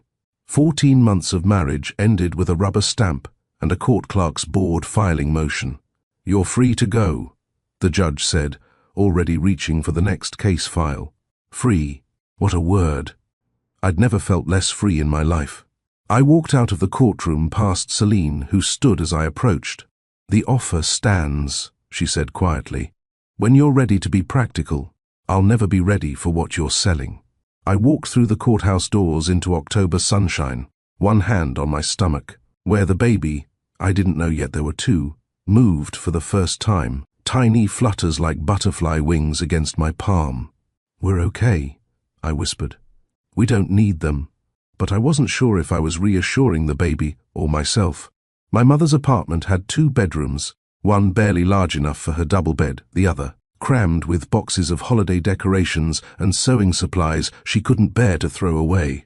We cleared it out together the day after the divorce was finalized, creating space for the life I was starting over. "You could have had the master bedroom," my mother said for the 3rd time, folding vintage fabric remnants into a storage bin. "You're letting me move back home pregnant and divorced. I'm not taking your bedroom too." She stopped folding and pulled me into a hug that smelled like the lavender sachets she kept in all her drawers. "This is your home. It's always been your home. You're not taking anything, you're coming back to where you belong." I cried into her shoulder, all the tears I'd held back during the courthouse hearing finally breaking free. She held me until I was empty, then made me tea and cinnamon toast like she had when I was 7 and was sad about something I couldn't name. "You're going to be okay," she said, setting the plate in front of me. "You and this baby, you're going to build something beautiful." "How do you know?" "Because you're my daughter, and we come from a long line of women who know how to start over." I moved my things from Landon's apartment over 3 trips, packing my life into boxes that fit in my Honda's trunk. He wasn't there for any of it, traveling for business according to the text he sent. The doorman helped me carry boxes down, his expression carefully neutral, as I loaded my previous existence into a 10-year-old car. On the final trip, I stood in the apartment one last time, looking at the space where we'd cooked terrible pasta and watched documentaries, and believed we could keep each other real. The Tuesday sunflowers had long since died, the vase sitting empty, on the kitchen counter, like a monument to promises we couldn't keep. I left my key on the island next to the vase. I didn't leave a note. There was nothing left to say. My mother's apartment was in Queens, a 4th-floor walk-up in a building where everyone knew everyone's business and nobody pretended otherwise. Mrs. Rodriguez from 4 degrees Celsius brought me homemade empanadas when she heard I was pregnant. Mr. Kim from downstairs carried my boxes up the stairs despite my protests. The building super fixed the leaky faucet in my new bathroom and refused payment. "We take care of our own here," he said, like it was the simplest thing in the world. This was a community, not the curated transactional networking of Pierce Foundation galas where people collected connections like trading cards. Real community, where people showed up because you needed help, not because it advanced their social standing. I got my old job back at the Riverside Community Center. My boss had kept the position open, hoping I'd return. The pay was terrible and the benefits minimal, but the work mattered. I planned after-school programs for kids whose parents worked 2 jobs. I organized food drives for families who couldn't always afford groceries. I helped elderly neighbors navigate Medicare paperwork. Nobody cared that I'd been married to Pierce. Nobody asked about my divorce or whispered about my failure to fit into that world. They just asked how I was feeling, whether I needed anything, when the baby was due. At 16 weeks, I felt the baby move during a staff meeting about the holiday toy drive. The flutter was stronger this time, unmistakable. I pressed my hand to my stomach and smiled, and my co-worker Maria noticed. "First kicks?" she asked. "Yeah, best feeling in the world." She'd had 4 kids, she knew. "You're going to be a great mom." The certainty in her voice made me believe it might be true. At night, lying in my childhood bedroom with my hand on my growing stomach, I talked to the baby about the life we were building. "We're going to be okay," I whispered into the darkness. "Better than okay. We're going to build something true, something real, a life where people matter more than appearances, where love isn't conditional on meeting impossible standards, where you're valued for who you are, not what you represent." The baby kicked in response, stronger each week, a reminder that life was happening whether the Pierces acknowledged it or not. "You're not a trophy," I told my child. "You're not a brand asset or a PR problem or a legacy to be managed. You're a whole person who deserves to be loved exactly as you are, and I promise you, I will build a world where that's possible." I made other promises in those dark, quiet moments. I would never let anyone make them feel small for coming from modest circumstances. I would teach them that their worth wasn't measured in money or status or surnames. I would show them what real community looked like. People who showed up, not because it benefited them, but because it was right. I would raise them to be brave enough to choose love over fear, truth over appearances, substance over spin. I would be the mother they deserved, imperfect but present, struggling but steady, building a life that might not be grand but would be genuine. We don't need them, I whispered to my stomach, to the life growing inside me. We have everything we need right here. And for the first time, I meant it. The 12-week scan had shown one heartbeat, strong and steady, exactly as it should be. But at my 18-week anatomy scan, scheduled 2 weeks after the divorce was finalized, the ultrasound technician went very quiet, moving the wand across my gel-covered stomach with increasing focus. "Is something wrong?" I asked, panic rising in my throat. "No, nothing's wrong." She smiled. "But I need to get to the doctor." "Just wait here." 10 minutes that felt like hours. My mind raced through every terrible possibility, every complication I'd read about in my pregnancy books. The doctor came in, took the wand, and moved it slowly across my stomach. Then she turned the screen toward me. "Miss Locke, do you see these two shapes here?" I squinted at the grainy black and white image. "Yes, you're having twins, 2 babies, fraternal, based on the separate placentas, both measured perfectly for 18 weeks. Congratulations." The world tilted. "Twins?" The word came out barely above a whisper. "Twins, 2 heartbeats, 2 separate amniotic sacs. That's why you've been measuring larger than expected for dates. Did your first scan not show 2? I was only 8 weeks old. They said it was too early to see much detail. Sometimes the second baby hides behind the first in early scans, but they're both here now, both healthy, both growing well." She printed out photos, 2 tiny humans visible now, limbs and profiles distinguishable. "Baby A and Baby B," the labels said. I drove home in a daze, the ultrasound photos on the passenger seat. 2 babies. Landon had divorced me, thinking he was walking away from 1 child. He had no idea there were 2. Part of me wanted to tell him. Call him, send the ultrasound, let him see what he was missing. But a stronger part, the part that was learning to protect what mattered, stayed silent. This wasn't information he'd earned. He'd had his chance to be a father, to stand up for his family, to choose love over fear. He'd chosen his mother's approval instead. These babies deserved better than a father who saw them as complications to be managed. I told my mother that night, over leftover empanadas from Mrs. Rodriguez. "Twins," she breathed, her hand flying to her mouth. "Oh, sweetheart, twice the blessing, twice everything. Diapers, bottles, college tuition I can't afford. Twice the love," she interrupted firmly. "Twice the laughter, twice the goodness in this world. We'll figure out the rest. We, not you, we. Because I wasn't alone in this. I had my mother, my community, my chosen family of neighbors and co-workers who'd shown up for me when the Pierces had walked away. That night, I stood in the small bedroom my mother had cleared for me and the baby, now babies. The crib we'd bought at a second-hand store would need a twin. The tiny dresser would need to be supplemented. Everything would need to be doubled. But looking at those ultrasound photos, 2 tiny humans already holding their own space in the world, I felt something shift inside me. Not fear, not overwhelmed, determination. I locked the door to our apartment, both locks, the old one and the new one the super had installed for extra security. I checked it twice, because these babies were mine to protect now. I placed one hand on my growing stomach, feeling the flutters of movement that I now knew were 2 babies, not 1. "We will build something true," I whispered to them, to myself, to the future we were creating one day at a time. Not perfect, never perfect. But it's true. Real. Ours. We don't need their name. We don't need their money. We don't need their approval, or their legacy, or their carefully curated version of what a family should look like. We just need each other. And that's enough. That's more than enough. That's everything. Outside, Queens settled into the evening, neighbors calling to each other, cars honking at, double-parked delivery trucks, the bodega on the corner closing its shutters for the night. The sounds of real life, messy and loud and beautiful.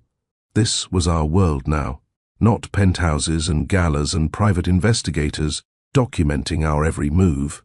Just a fourth-floor walk-up with a leaky faucet and good people, and space for 2 babies to grow into whoever they were meant to be. I climbed into bed fully clothed, too tired to change, one hand resting on the swell of my stomach where 2 lives were growing. "Welcome," I whispered to the twins who couldn't hear me yet. "Welcome to the life we're building. It might not be grand, but it's ours. And it's true." I fell asleep to the sound of my own breathing and the quiet promise that tomorrow I would start building the world my children deserved. A world where showing up mattered more than status, where truth mattered more than optics, where love wasn't a performance, but a choice made every single day. We would build that world together, one day at a time. When the twins turned 18 months old, I moved us to Harborview, a coastal town, 90 miles north where rent was affordable and nobody knew the Pierce name. We rented a small apartment above Rosa's bakery on Main Street. The smell of fresh bread woke us every morning, and Rosa herself would leave pastries by our door with notes that said for the little ones. The apartment had 2 tiny bedrooms, a kitchen barely big enough to turn around in, and windows. That overlooked the harbor, where fishing boats left before dawn and returned at sunset. It was perfect. The community center in Harborview was struggling, underfunded, understaffed, serving immigrant families and working-class parents who needed childcare they could afford. I started volunteering, bringing Nova and Orion with me. Within 6 months, the director offered me a job coordinating their programs. That's when I found the warehouse. It sat at the edge of town, abandoned for years after the shipping company that owned it went bankrupt. Windows broken, roof leaking, floors covered in dust. But it had good bones, high ceilings, natural light, space for possibility. I stood in the middle of that empty floor with Nova holding my left hand and Orion gripping my right, and I saw what it could become. "What is it, Mama?" Nova asked. "A place where kids can make things, where they can belong." It took 2 years to make it real. I applied for grants, organized fundraisers, and recruited volunteers. Local contractors donated materials and labor. Artists offered to teach classes for free. Slowly, the warehouse transformed. We built an art studio with donated easels and paint, a woodworking shop with tools a retired carpenter had left to the project, a music room with surplus instruments from the high school, library with books people carried in by the boxful, a kitchen where kids could learn to cook, and in the center, open space, room for dance, theater, gatherings, anything that needed room to grow. I named it Harbor Light. We opened on a Saturday morning. 200 people showed up, families, volunteers, donors, kids who'd been waiting for this space to exist. Nova and Orion, now 3 years old, cut the ribbon with oversized scissors while everyone cheered. Within months, we served 80 kids a week. Single mothers dropped off children after school, knowing they'd be safe. Teachers referred students who needed support their schools couldn't provide. Harbor Light became what I'd promised myself we'd build, a place where people mattered more than appearances, where kids were valued for who they were, not what they represented. They arrived at 37 weeks on a Tuesday, fitting, since Tuesday had always been our day. Nova came first at 3:47 p.m., 5 pounds 3 ounces of screaming fury with a head full of dark hair. The moment they placed her on my chest, she stopped crying and looked directly at me with eyes that would turn green within weeks. "Nova," I said, the name I'd chosen meaning new star, because that's what she was, sudden brightness appearing where none had existed before. Orion followed 18 minutes later, 5 pounds 9 ounces of quiet observation. He didn't cry immediately, just blinked at the world with those same eyes that would mirror his father's. "Orion," I whispered, naming him for the constellation that guided travelers home. My mother cried, holding each of them. "They're perfect." They were, tiny and wrinkled and absolutely perfect. A nurse came with birth certificate paperwork. Father's name? I hesitated. I could write unknown and erase Landon completely, or I could write his name and leave the door open for something I couldn't yet imagine. Landon Pierce, I said finally, because whatever else was true, he was their biological father. That was fact, not feeling. What he did with that fact would be his choice. Motherhood wasn't the version from magazines, matching outfits and milestone cards. It was Nova vomiting on my last clean shirt, Orion waking screaming from nightmares I couldn't prevent, burning dinner because someone needed help. But it was also magic, Nova's hand slipping into mine during walks. Orion's first full sentence, "I love you too, Mama." Both of them were laughing so hard they couldn't breathe. The way they'd wake up and immediately call for each other, needing confirmation their person was still there. By age 3 they had their own language, words and gestures only they understood. They'd whisper at night after I'd tucked them in, plotting adventures or sharing secrets. This was what Landon had given up. These moments. This privilege of watching two humans discover the world and each other. His loss. My immeasurable gain. I started the someday file when the twins were 6 months old. A box on my closet shelf, filled with things they might want to know when old enough to ask hard questions. Inside, birth certificates with Landon's name, the divorce decree, my wedding photo, articles about Pierce Industries, anything that could help them understand where half their DNA came from, and letters. Dozens I wrote, but never sent. The first, the night I brought them home. Landon, you have a daughter and a son, Nova and Orion. Born today. They're perfect and they have your eyes. I thought you should know, even though you made clear you didn't want to. Maybe someday you'll regret that choice. Maybe you won't. Either way, they exist. Genevieve. I never mailed it. Just fold it carefully and put it in the box. On their first birthday. Landon, Nova took her first steps today. Orion clapped for her. They had cake with dinosaurs. Your mother offered me money to erase you from their lives. I said no. Not because you deserve to be their father. You haven't earned that. But because they deserve to know the truth. Gee. On their second birthday, Landon, Orion asked about his daddy today. Where's my daddy? I told him some daddies live far away. Nova gave him her favorite toy to make him feel better. They comfort each other. They're learning to be people without you. Gee. On their third birthday, the day we opened Harborlight, Landon, I built something today. A place for kids who need somewhere to belong. Nova and Orion cut the ribbon. This building represents everything you taught me by failing to do any of it. You taught me that legacy isn't about money or names. It's about showing up. Thank you for abandoning us. They're better off. We all are. Genevieve. The letters weren't for him. They were for me, a way to process grief and anger and overwhelming love. I locked the box and put it back on the shelf where it would wait for questions I couldn't answer yet, for a future I couldn't predict.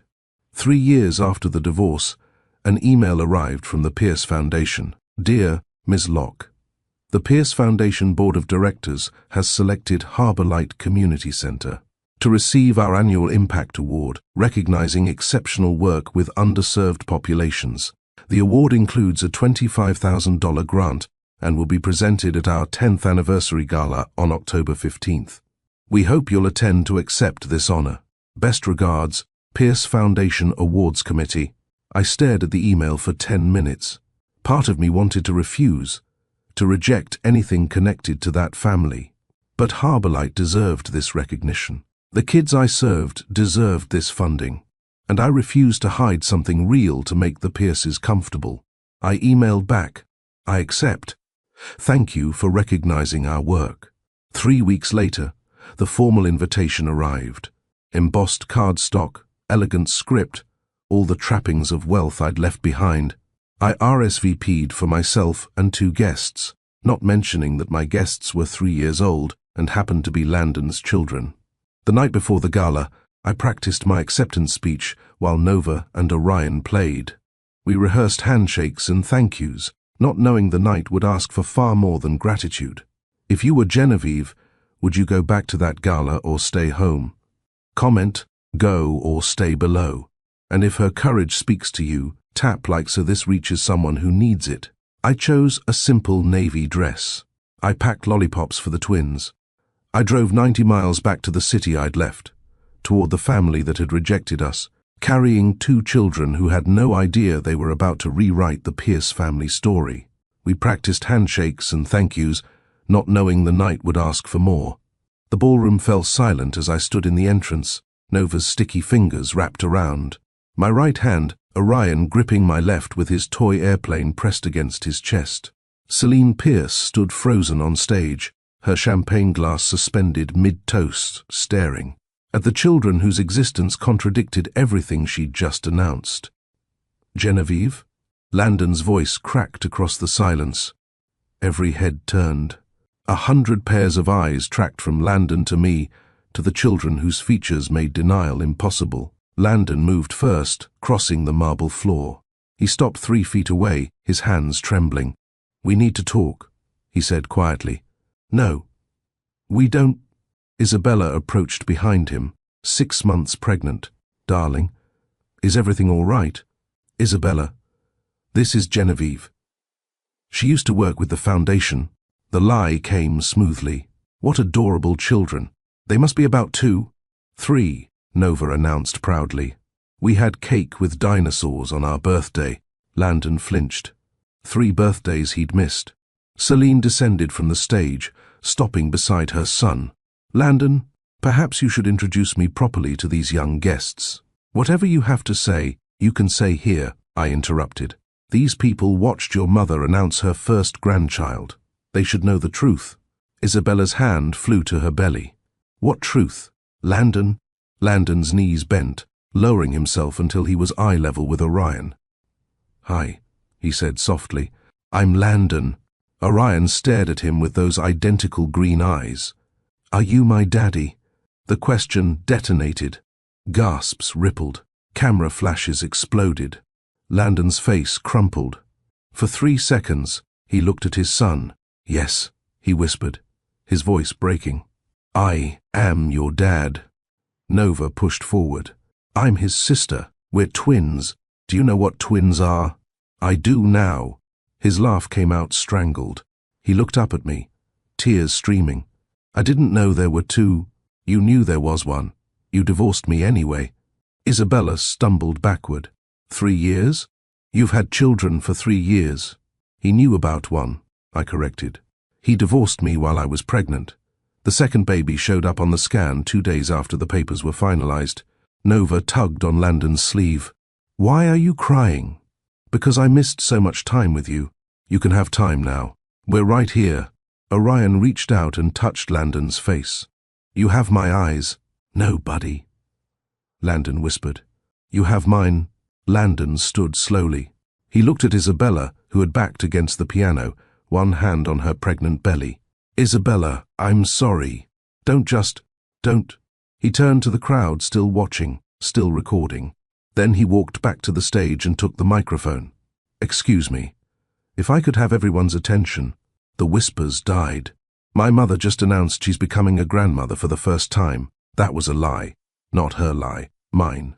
Because I've been lying for 3 years about the biggest mistake of my life. Celine reached for the stairs, but Landon held up a hand.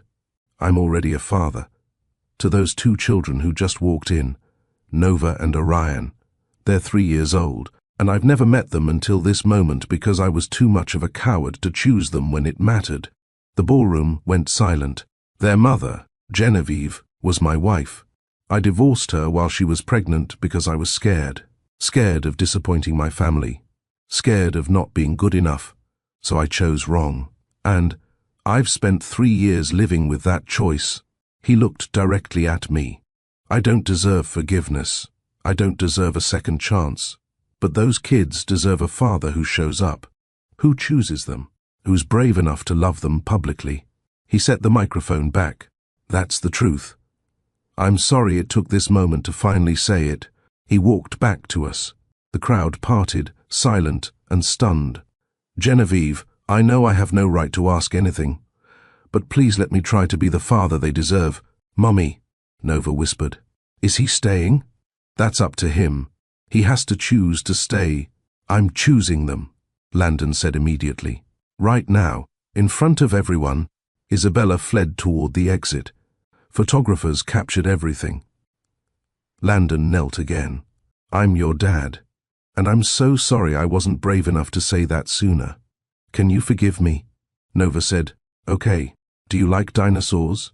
Orion studied his father, then held out his toy airplane. Do you want to see my plane? I'd love to, Landon said. And fatherhood began. 20 minutes later, we sat backstage, me, Landon, and 2 children asleep on a velvet couch. Landon watched them, his expression unreadable. They're beautiful. They are. Silence settled. Not comfortable, but not hostile. Why did you come tonight? He asked. Because Harbor Light deserved recognition. Because I built something real and I'm not hiding it. You shouldn't have to hide anything. I've been hiding for 3 years, keeping them away because I was terrified of what your mother might do. What I might do, you already did it. You left. I know. There's no justification. I could explain the pressure and fear and manipulation, but none of it excuses abandoning you. Abandoning them before they were born. So why did you? Because I let fear narrate my story. I listened to the loudest voice instead of the truest one. My mother said you'd trap me, that the pregnancy was strategic, and some broken part of me wanted to believe her because it was easier than standing up to her. So you chose her. I chose wrong. And by the time I realized it, the divorce was final and you were gone. Nova stirred, murmuring about dragons. Orion's hand found hers automatically. They take care of each other, Landon observed. Always have. Tell me about them. Everything I missed. I told him. First steps, first words, their personalities. The ear infections, the ER visit, the broken arm. You did all that alone. Not alone. My community showed up. We just didn't have you. I want to learn. How to be their father. What they like. What scares them. I know I don't deserve the chance, but I'm asking. This isn't about what you deserve. It's about what they need. They need consistency, not grand gestures. If you're going to be their father, you show up. Every time. Not when it's convenient. Every time. I will. I swear. Words are easy. Showing up is hard, especially when it costs you something. I'll pay for it. Whatever it costs. We'll see. The door opened. Celine entered, composure rebuilt, but fragile. She looked at the sleeping children first, then at me. May I sit? It's your building. She perched on a chair. I owe you an apology. You owe me several. Yes. I do. This conversation should be private, Landon started. No, I interrupted. We didn't have privacy when she hired someone to follow me. We didn't have privacy when the envelope with those photos arrived. We don't need privacy now. Celine's mask cracked. You're right. I violated your privacy in unforgivable ways. Why? Why destroy your son's marriage? Because I was terrified. Terrified you'd take him away from everything I'd built. Terrified love would make him choose away from legacy. So you made the choice for him. I tried to protect him. You tried to control him. There's a difference. I told myself I was protecting the family. But really, I was protecting myself from losing control. She looked at Landon. I raised you to value legacy over love. And when you fell in love with someone real, I panicked. So you sabotaged it, Landon said. I did. And you believed me. Because I'd taught you to trust my judgment over your heart. She turned to me. Those children are my grandchildren. I've missed 3 years because I was too proud to admit I was wrong. I'm asking for the chance to know them now. Why should I let you near them? You tried to erase them. I know. I was monstrous. You were protecting your image. Is this real? Or damage control? Celine walked to the couch, looking at them. Her composure crumbled. I don't know how to prove it's real. You can't prove it, Landon said, standing.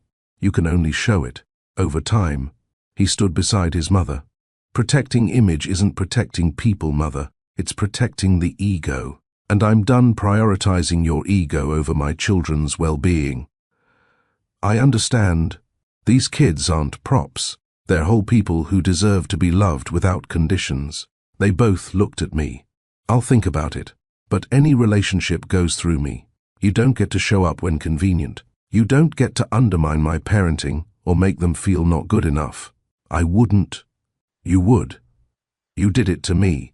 I won't let you do it to them. That's fair. And if you violate those boundaries, if you hire investigators or try to control how I raise them, you're done. Permanently. I understand. We'll see. Celine stood looking at the grandchildren she'd pretended didn't exist. Then she got down on her knees. She just knelt on the floor beside the couch and cried, "I'm sorry. I lost my way. I lost 3 years with these beautiful children because I was too proud to admit I was wrong." Landon knelt beside his mother. "We broke something precious, both of us. Genevieve and these kids paid the price. I know. Knowing isn't enough. We have to do better. For them." "When did you get so wise?" "About 3 minutes ago." She laughed, broken, wet. Nova woke, rubbing her eyes. She noticed Celine. "Are you the pretty grandma who gave us juice?" Celine's breath caught. "Yes, I'm your grandmother." "Cool. Orion, wake up. We have a grandma." Orion woke, clutching his airplane. "Do you live in this big house?" "No, sweetheart. This is just for parties." "Can we visit?" Celine looked at me. "Maybe. If you earn it." "I will. I promise I'll try to be a good grandmother." "Okay. Do you like airplanes?" And a relationship began. We left an hour later, me carrying Orion, Landon carrying Nova, Celine walking beside us. The photographers got their shots. By morning, it would be everywhere. My Honda looked absurd among the luxury cars. "I'll follow you home. Make sure you get there safely," Landon said. I was too tired to argue. "Fine." Celine stood by the entrance. "Can I call?" "You can call. Once. Tomorrow evening. After dinner. 5 minutes." "Thank you." The drive to Harborview took 90 minutes. Landon's car service followed the entire way. When we pulled up, Landon looked at the building like memorizing it. "This is home. 4th floor. No elevator. It's perfect. It's real." My mother met us at the door, eyes widening at Landon. "Mama, this is Landon." "Mr. Pierce, Mrs. Locke." "I don't have words." "Good. Words are cheap. Come back when you have actions." She took Nova and carried her to the bedroom. I tucked both twins into bed without changing them. When I returned, Landon was studying our apartment, the mismatched furniture, the art projects, the life we'd built. "Thank you. For tonight." "I didn't do it for you." "I know. That's what makes it matter." He pulled out his phone. "Can I have your number?" I gave it. "I'll call tomorrow to arrange time. Tuesday afternoons, 3 to 5, at the park. I'll be there. If you're late, if you cancel." "I won't. I swear." He left. I locked both locks. My mother emerged. "Do you believe him?" "I don't know. I want to. For them, but not for you. Not for me."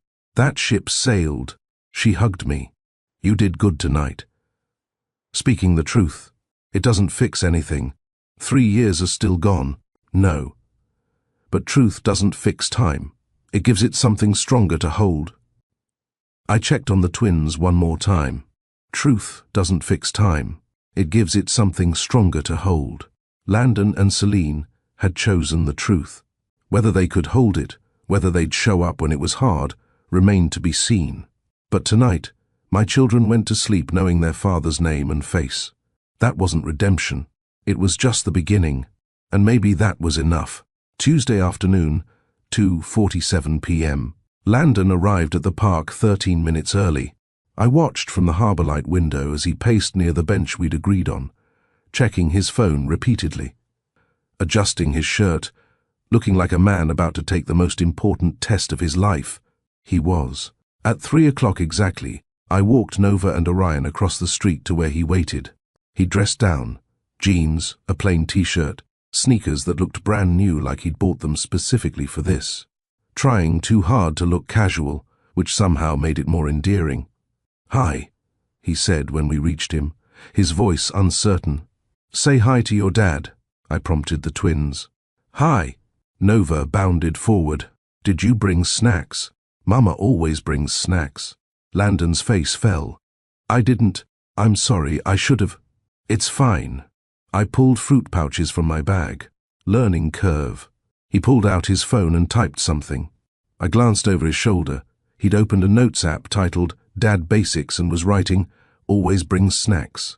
"You're taking notes?" "I don't know what I'm doing. I figured I should write it down." For the next 2 hours, I watched Landon learn fatherhood in real time. Nova wanted to play on the swings. He pushed too high the first time and she squealed, delighted, but he panicked and stopped immediately. "Not so high," he asked me. "Ask her, not me." "Nova, was that too high?" "No. Higher." He pushed again, gentler. She kicked her legs. "Higher." "She's fearless," he observed, still pushing carefully. "She gets that from you." He looked at me surprised. "Really? You used to be fearless. Before fear became your default setting." He absorbed that, pushing Nova in silence for several minutes. Orion didn't want to swing. He wanted to sit on the grass and watch sparrows hop near the trash can, studying their movements with that intense focus he brought to everything. Landon sat beside him, cross-legged, unsure what to do. "What are we looking at?" he asked. "Birds. That one's a boy because he has more brown. That one's a girl." "How do you know?" "Mama told me. She knows everything about birds." For 20 minutes they sat watching sparrows. Landon didn't try to make it educational or suggest something more active. He just sat with his son, learning that sometimes parenting was just being present in whatever the child found interesting. At 4 o'clock, Nova announced she was hungry. "I have apples," I said, pulling slices from a container. Landon reached for one to give to Nova. "Not that one," she said immediately. "I only eat the ones from the middle. The end pieces are yucky." He looked at the apple slices like they were a puzzle. "They look the same." "They're not. The middle ones are sweeter. Right, Mama?" "Right." He carefully selected from the middle, offering it to Nova. She took it, satisfied. "Middle pieces only," he typed into his notes. When our 2 hours were up, Nova hugged Landon goodbye without prompting. Orion offered a high five instead, physical affection on his terms, in his time. "Same time next week?" Landon asked. "Same time. Is there anything else I should know? For next time?" I thought about it. Orion doesn't like loud noises. Nova doesn't like being told she can't do something, redirect instead of saying no. They both need a snack around 3:30 or they get cranky. And they're learning to tell time. So if you say you'll be somewhere at 3, they'll notice if you're late. He typed everything, his fingers moving quickly across his phone screen. "Thank you," he said, "for this, for letting me try." "Don't thank me. Just show up." He showed up the next Tuesday, and the next, and the next. Week 2, he brought the right snacks, fruit pouches, and the specific brand of crackers they liked. Week 3, he remembered without checking his notes that Nova liked the swings and Orion preferred quieter activities. Week 4, when it rained, he suggested moving our time to the Harborlight Art Studio instead of cancelling. I watched him sit on the floor with them, his expensive jeans getting covered in paint and glue and glitter. He didn't flinch when Nova accidentally painted his arm. He didn't rush Orion when he spent 15 minutes deciding which color to use. "You're doing it wrong," Nova informed him during week 5, watching him attempt to cut out a paper heart. "Show me the right way," she demonstrated, her small hands guiding his larger ones on the scissors. "See? Like this. You're a good teacher."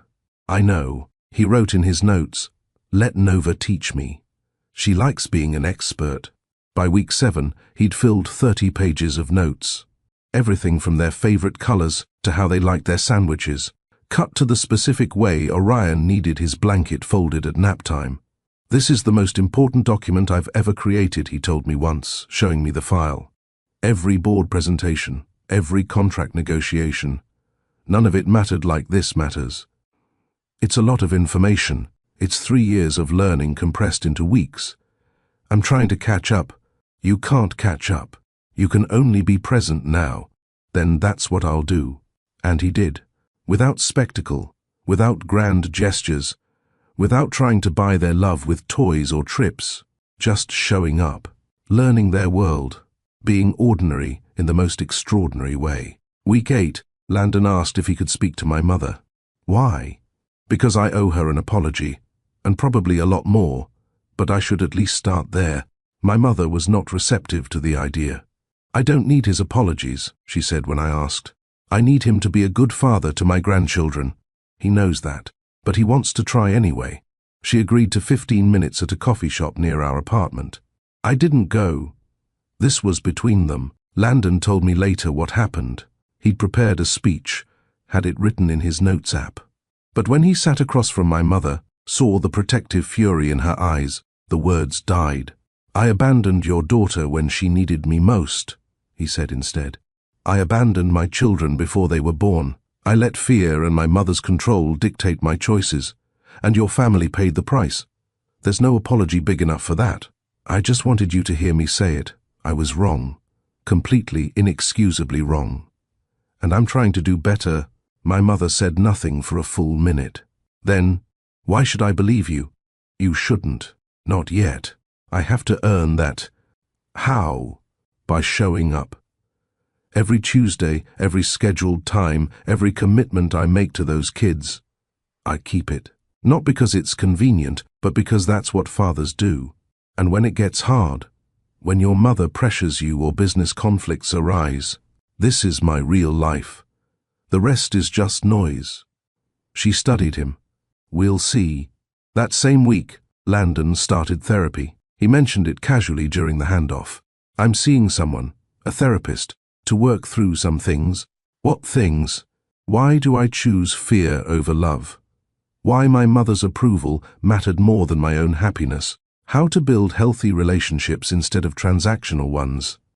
"That's good." She's teaching me new vocabulary, boundaries, repair, pause. He smiled slightly. "Apparently I need a lot of work on all three."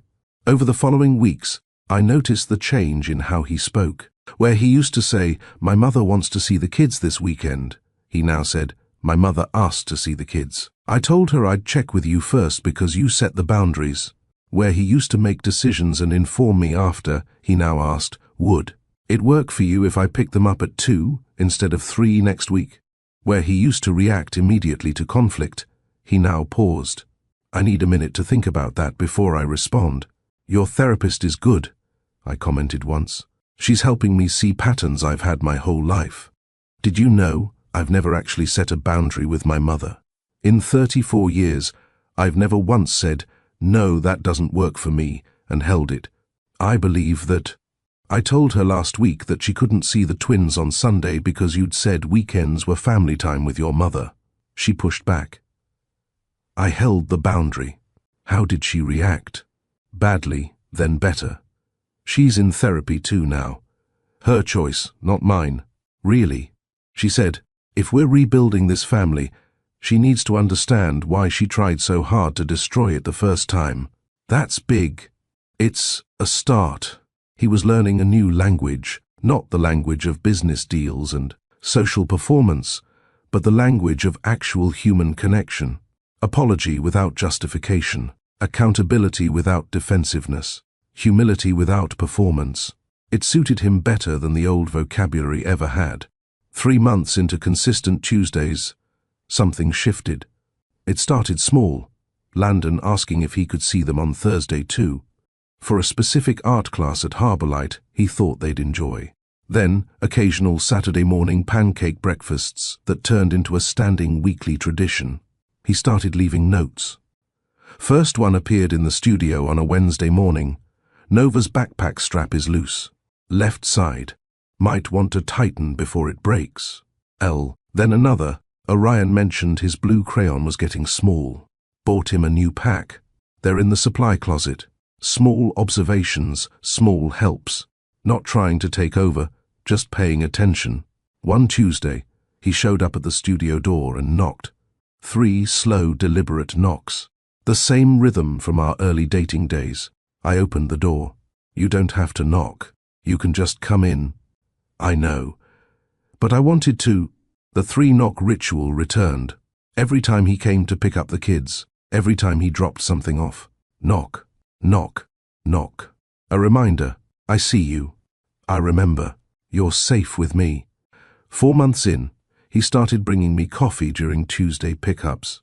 Not expensive lattes, just regular coffee from Rosa's bakery downstairs, made the way I liked it. You don't have to do that, I said the first time.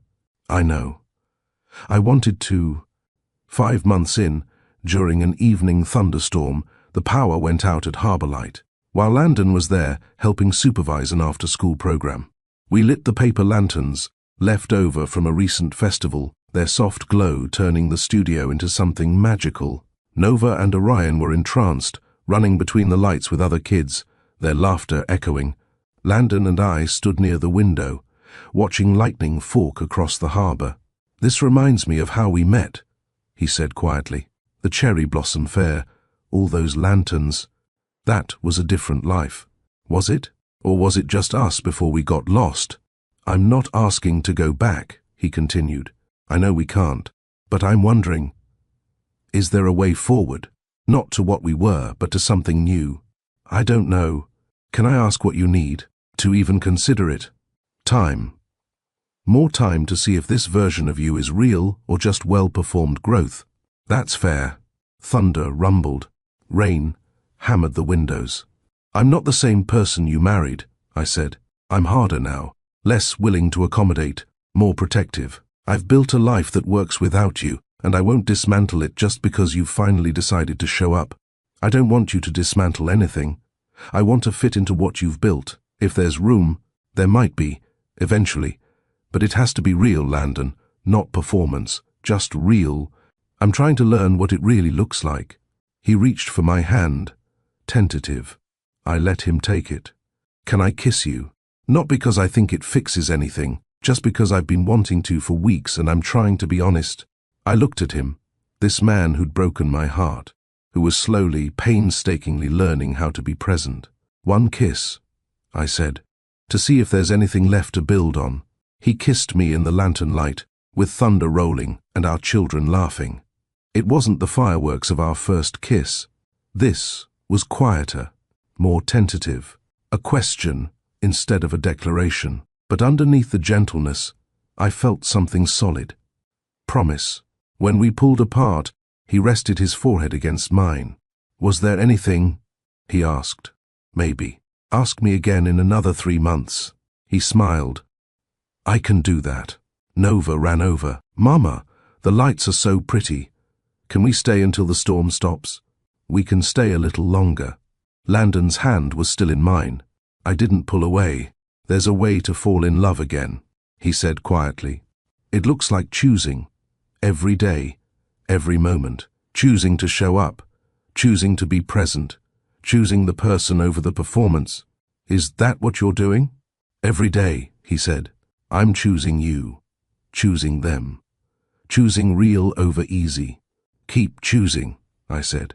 We'll see where it leads. Outside, the storm raged.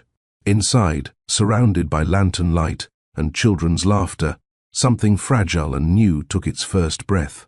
Not love yet, not the kind that trusted fully, but the beginning of it. Maybe it is. The choice of it. 6 months into consistent Tuesdays, Nova asked the question during a Saturday pancake breakfast. Why didn't you live with us when we were babies? The studio went quiet. Orion stopped cutting his pancake into precise squares. Landon's fork froze halfway to his mouth. I started to intervene, but Landon shook his head slightly. It's okay. She deserves an answer. He set down his fork and turned to face both children directly. I was scared, he said simply. When your mama told me you were coming, I got really scared. Scared I wouldn't be a good dad. And instead of staying and learning how to be brave, I left. That was mean, Nova said matter-of-factly. It was. It was really mean. And really wrong. Orion looked up from his pancakes. Are you still scared? Sometimes. But now I know being scared isn't a reason to leave. It's a reason to try harder. What if you get scared again? Nova pressed. Will you leave again? No. I promise I won't leave again. Even when I'm scared, even when things are hard, I'll stay. How do we know? It was a fair question. The fairest question a 3-year-old could ask a father who'd already proven he could disappear.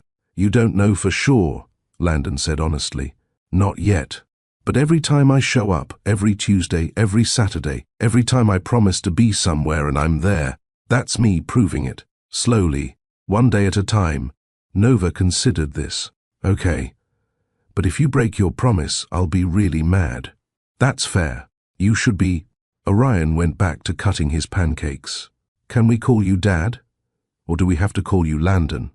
Landon's eyes filled with tears. You can call me whatever feels right to you. What if Dad feels right? Then I'd be honored. Okay, Dad.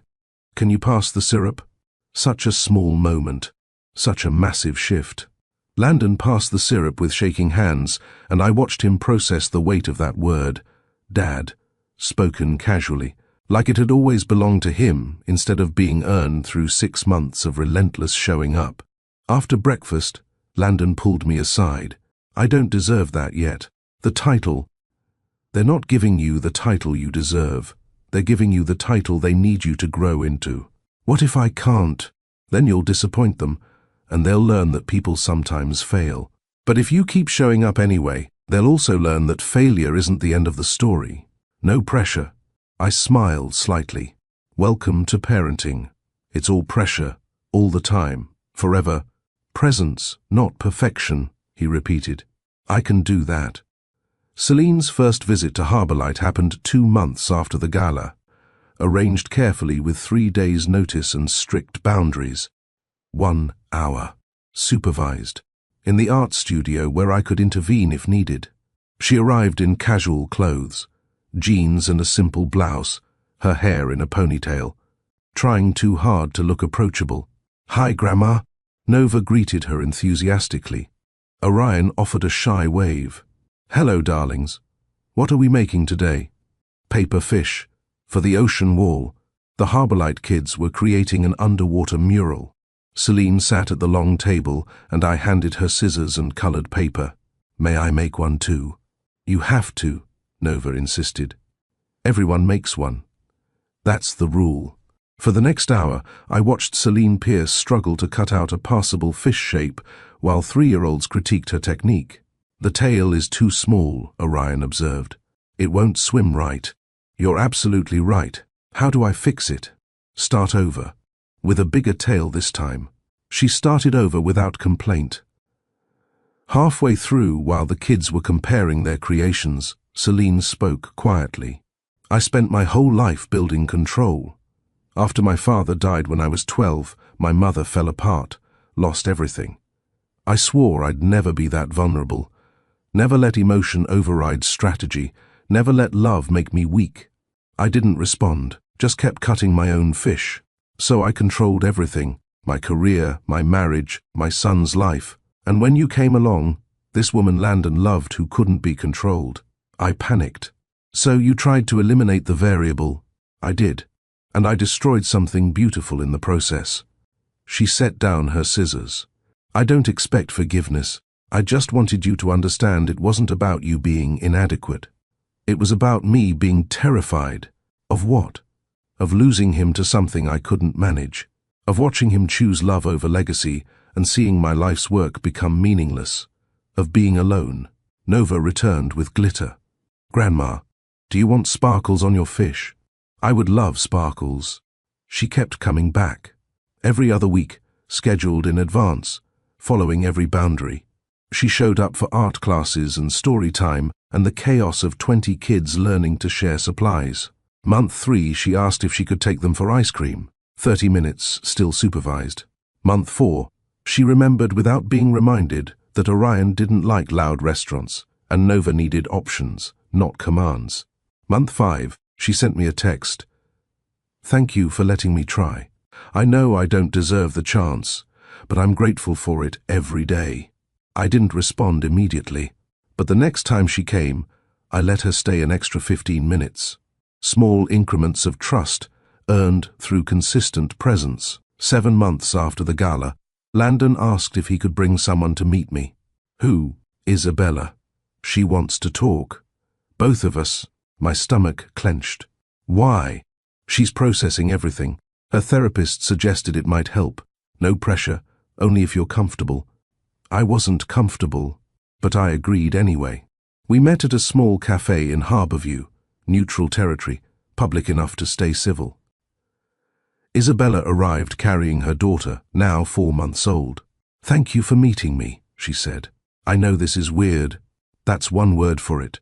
I wanted to apologize for how I reacted that night. I was hurt and shocked, and I said things that weren't fair to you or the children. You were 6 months pregnant and just found out your husband had secret twins. Your reaction was reasonable, maybe, but I've had time to think. You didn't do anything wrong. You raised those kids alone, while Landon and I played happy couple. I didn't watch you. I built a different life. A better one, from what I can see." She looked at Landon. "We weren't going to work anyway. The pregnancy just delayed the inevitable." "I'm sorry," Landon said quietly. "I know. And I forgive you. Not because you deserve it, but because holding on to anger while raising a daughter alone is exhausting." She turned back to me. "I wanted to meet you because the press keeps writing this narrative, scorned woman versus secret family. It's gross and reductive, and I want no part of it. What do you want? To co-parent my daughter with her father without drama. To build my career without being defined by who I almost married. To let you and Landon figure out your situation without me being cast as the obstacle. That sounds healthy. My therapist is expensive, but effective." She smiled. "And I wanted to say, what you built at Harborlight is incredible. That's real work that matters. Thank you." Her daughter started fussing. "I should go. Feeding time." She stood. "Landon's a good father to our daughter. He shows up, he's learning, he's present. I'm glad your kids are getting that version of him too." After she left, Landon and I sat in silence. "She's better off," he said finally. "She is, and she knows it." 8 months after the gala, on a cool November evening, Landon suggested a walk on the pier. Just us, my mother watching the twins. We walked past fishing boats, our hands almost touching but not quite. "I've been thinking about what you said, about needing proof that I'll choose you when it's hard, and my mother asked me to join the board of Pierce Industries, voting seat, significant influence, grooming for leadership." My stomach dropped. "That's what you've always wanted." "It's what she's always wanted for me. I'm not sure it's what I want." "What do you want?" "I want to wake up on Saturdays and make pancakes with my kids. I want to help at Harborlight and actually contribute something real. I want to build a life that feels like mine." "What did you tell her?" I said no, to the board seat, to the grooming, to the predetermined future. I told her I want to consult part-time, but build my primary life around what matters. Family, community, work that serves people. How did she take it? Better than expected. Worse than hoped. She's processing. We walked in silence. "I'm choosing us," Landon said quietly. "Not perfectly, but I'm choosing this. I need you to know that." "I do know that." He took my hand. I let him. We walked back, and at the studio doorway he kissed me goodnight, soft, brief, a question and a promise. "See you Tuesday." 2 months later, the Pierce Foundation announced a new initiative, a $10 million fund for community centers modeled after Harborlight. The press release quoted Landon, "Real legacy isn't about buildings with our name on them. It's about creating space for people to discover who they are." Celine had championed it, using her influence to push the board toward impact over optics. If that choice on the pier hit you, the choice to build a life that's real instead of scripted, hit like and share this story. And if you're new here, Subscribe to Mr. Steele Rich Stories. We bring you true-to-life tales that sharpen your choices every week. The public story changed. Headlines shifted from scandal to redemption. But the private work mattered most. Tuesday afternoons, Saturday pancakes, bedtime stories. The slow work of becoming people who could love without conditions. The public watched the performance. We lived the truth. 10 months after the gala, on a regular Tuesday afternoon, Landon proposed. Not at a fancy restaurant, not during a romantic getaway. On the studio floor at Harbourlight, surrounded by scattered buttons the kids were sorting by color. Nova and Orion were across the room, helping younger children with a craft project. Landon and I sat sorting buttons, a meditative task that had become our Tuesday routine. The blue pile is getting big, I observed, dropping another button into the container. There are always more blue ones. He paused, holding a red button up to the light. Can I ask you something important? I looked up from the buttons, finding his expression calm but serious. Okay. He set down the button and took my hand. Marry me again. Not because we were married before, not to undo the past. Marry me because of who we are now. Because we've spent 10 months learning how to choose each other honestly. Because I want to build a life with you. Not the scripted version, the real one. We're already building a life, I know. And I want to keep building it. With paperwork that says I'm committed. With vows we actually understand this time. I studied him. This man who'd proposed the first time over expensive champagne at a rooftop restaurant. This version, sitting in glitter dust with marker stains on his jeans, was infinitely more real. I'm not wearing white, I said. His face broke into a grin. Please don't. Wear paint. Wear something real. And no big production. No guest list vetted by your mother. Small, intimate. Just people who actually know us. Here, at Harbourlight. Perfect. And if your mother objects, she won't. And if she does, we do it anyway. This is our choice. I looked at Nova and Orion across the room, at the life we'd built in this space. Yes, I'll marry you again. Not because of who we were, but because of who we're becoming. He kissed me right there on the floor, and Nova yelled, "Ew, they're kissing," which made everyone laugh.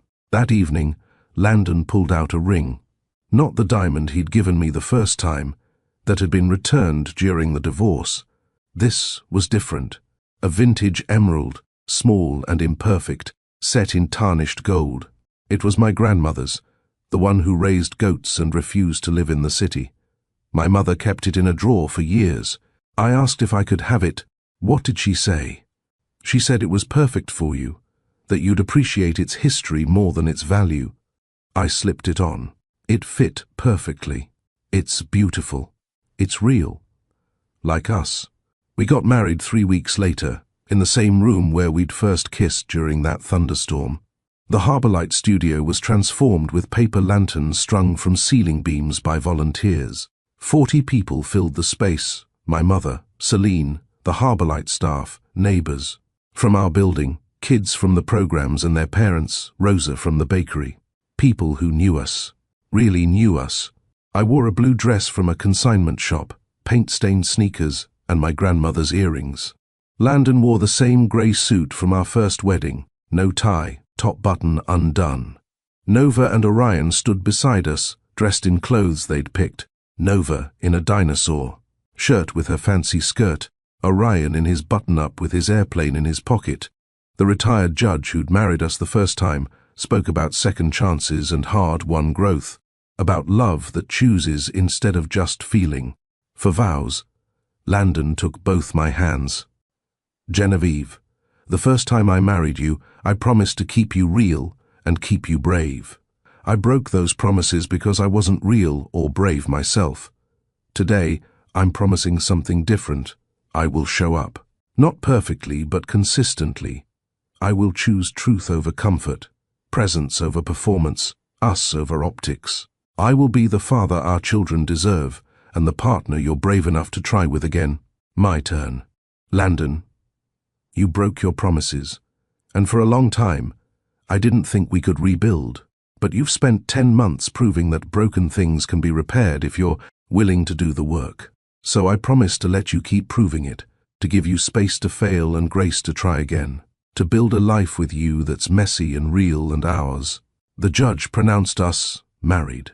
We kissed while our children clapped, and Nova announced, "Now he lives with us." After the ceremony, people hugged us, shared food they'd brought potluck style. Rosa had made our cake, simple vanilla with fresh flowers. The Harborlight kids had created a banner that said, "Welcome home, Dad." Celine approached as we were cutting the cake, her eyes bright with tears. "Thank you for letting me be here, for giving me the chance to see this. You earned it by showing up." She hugged me, not the careful embrace from our first wedding, but a real hug that held gratitude and hope. "Take care of them, all of them. You're better at family than I ever was. You're learning." Landon joined us, putting an arm around both of us. "Look at us, an actual family." "A messy one," Celine said. "The best kind," I replied.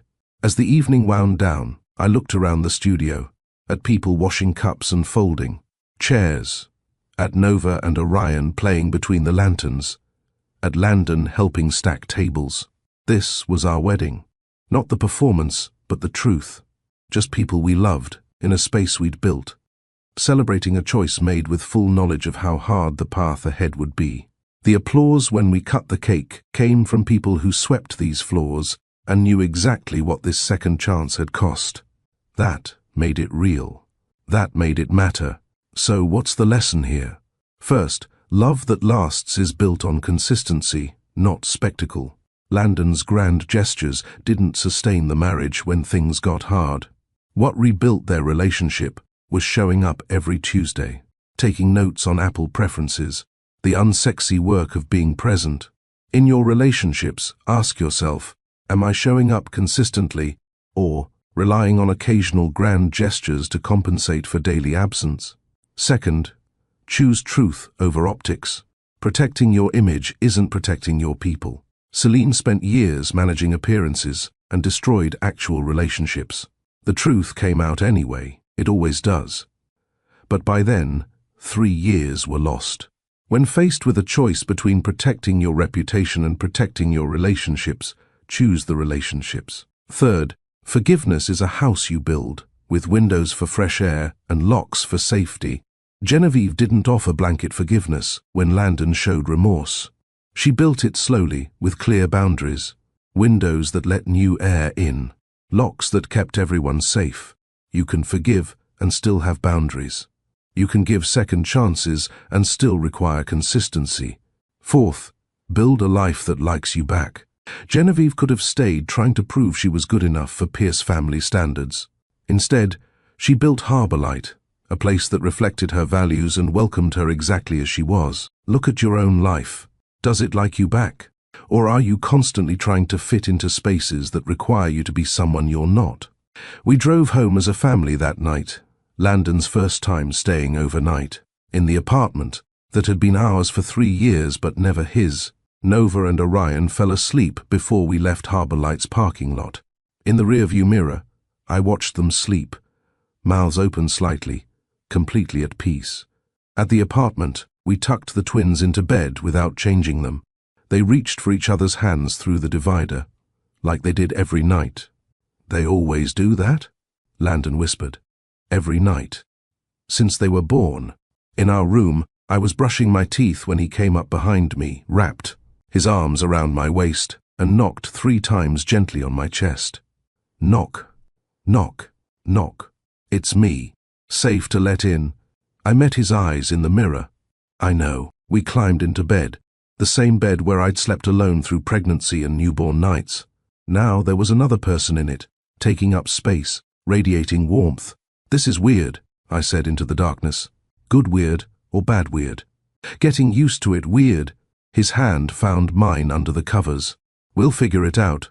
Through the window, harbor lights reflected off the water. Now, there was someone beside me watching it too. Not the fairy tale ending where everything was perfect, just a new beginning where 2 people who'd failed each other were choosing to try again. The lights outside kept shining. The water kept moving. The twins kept sleeping. And we kept choosing.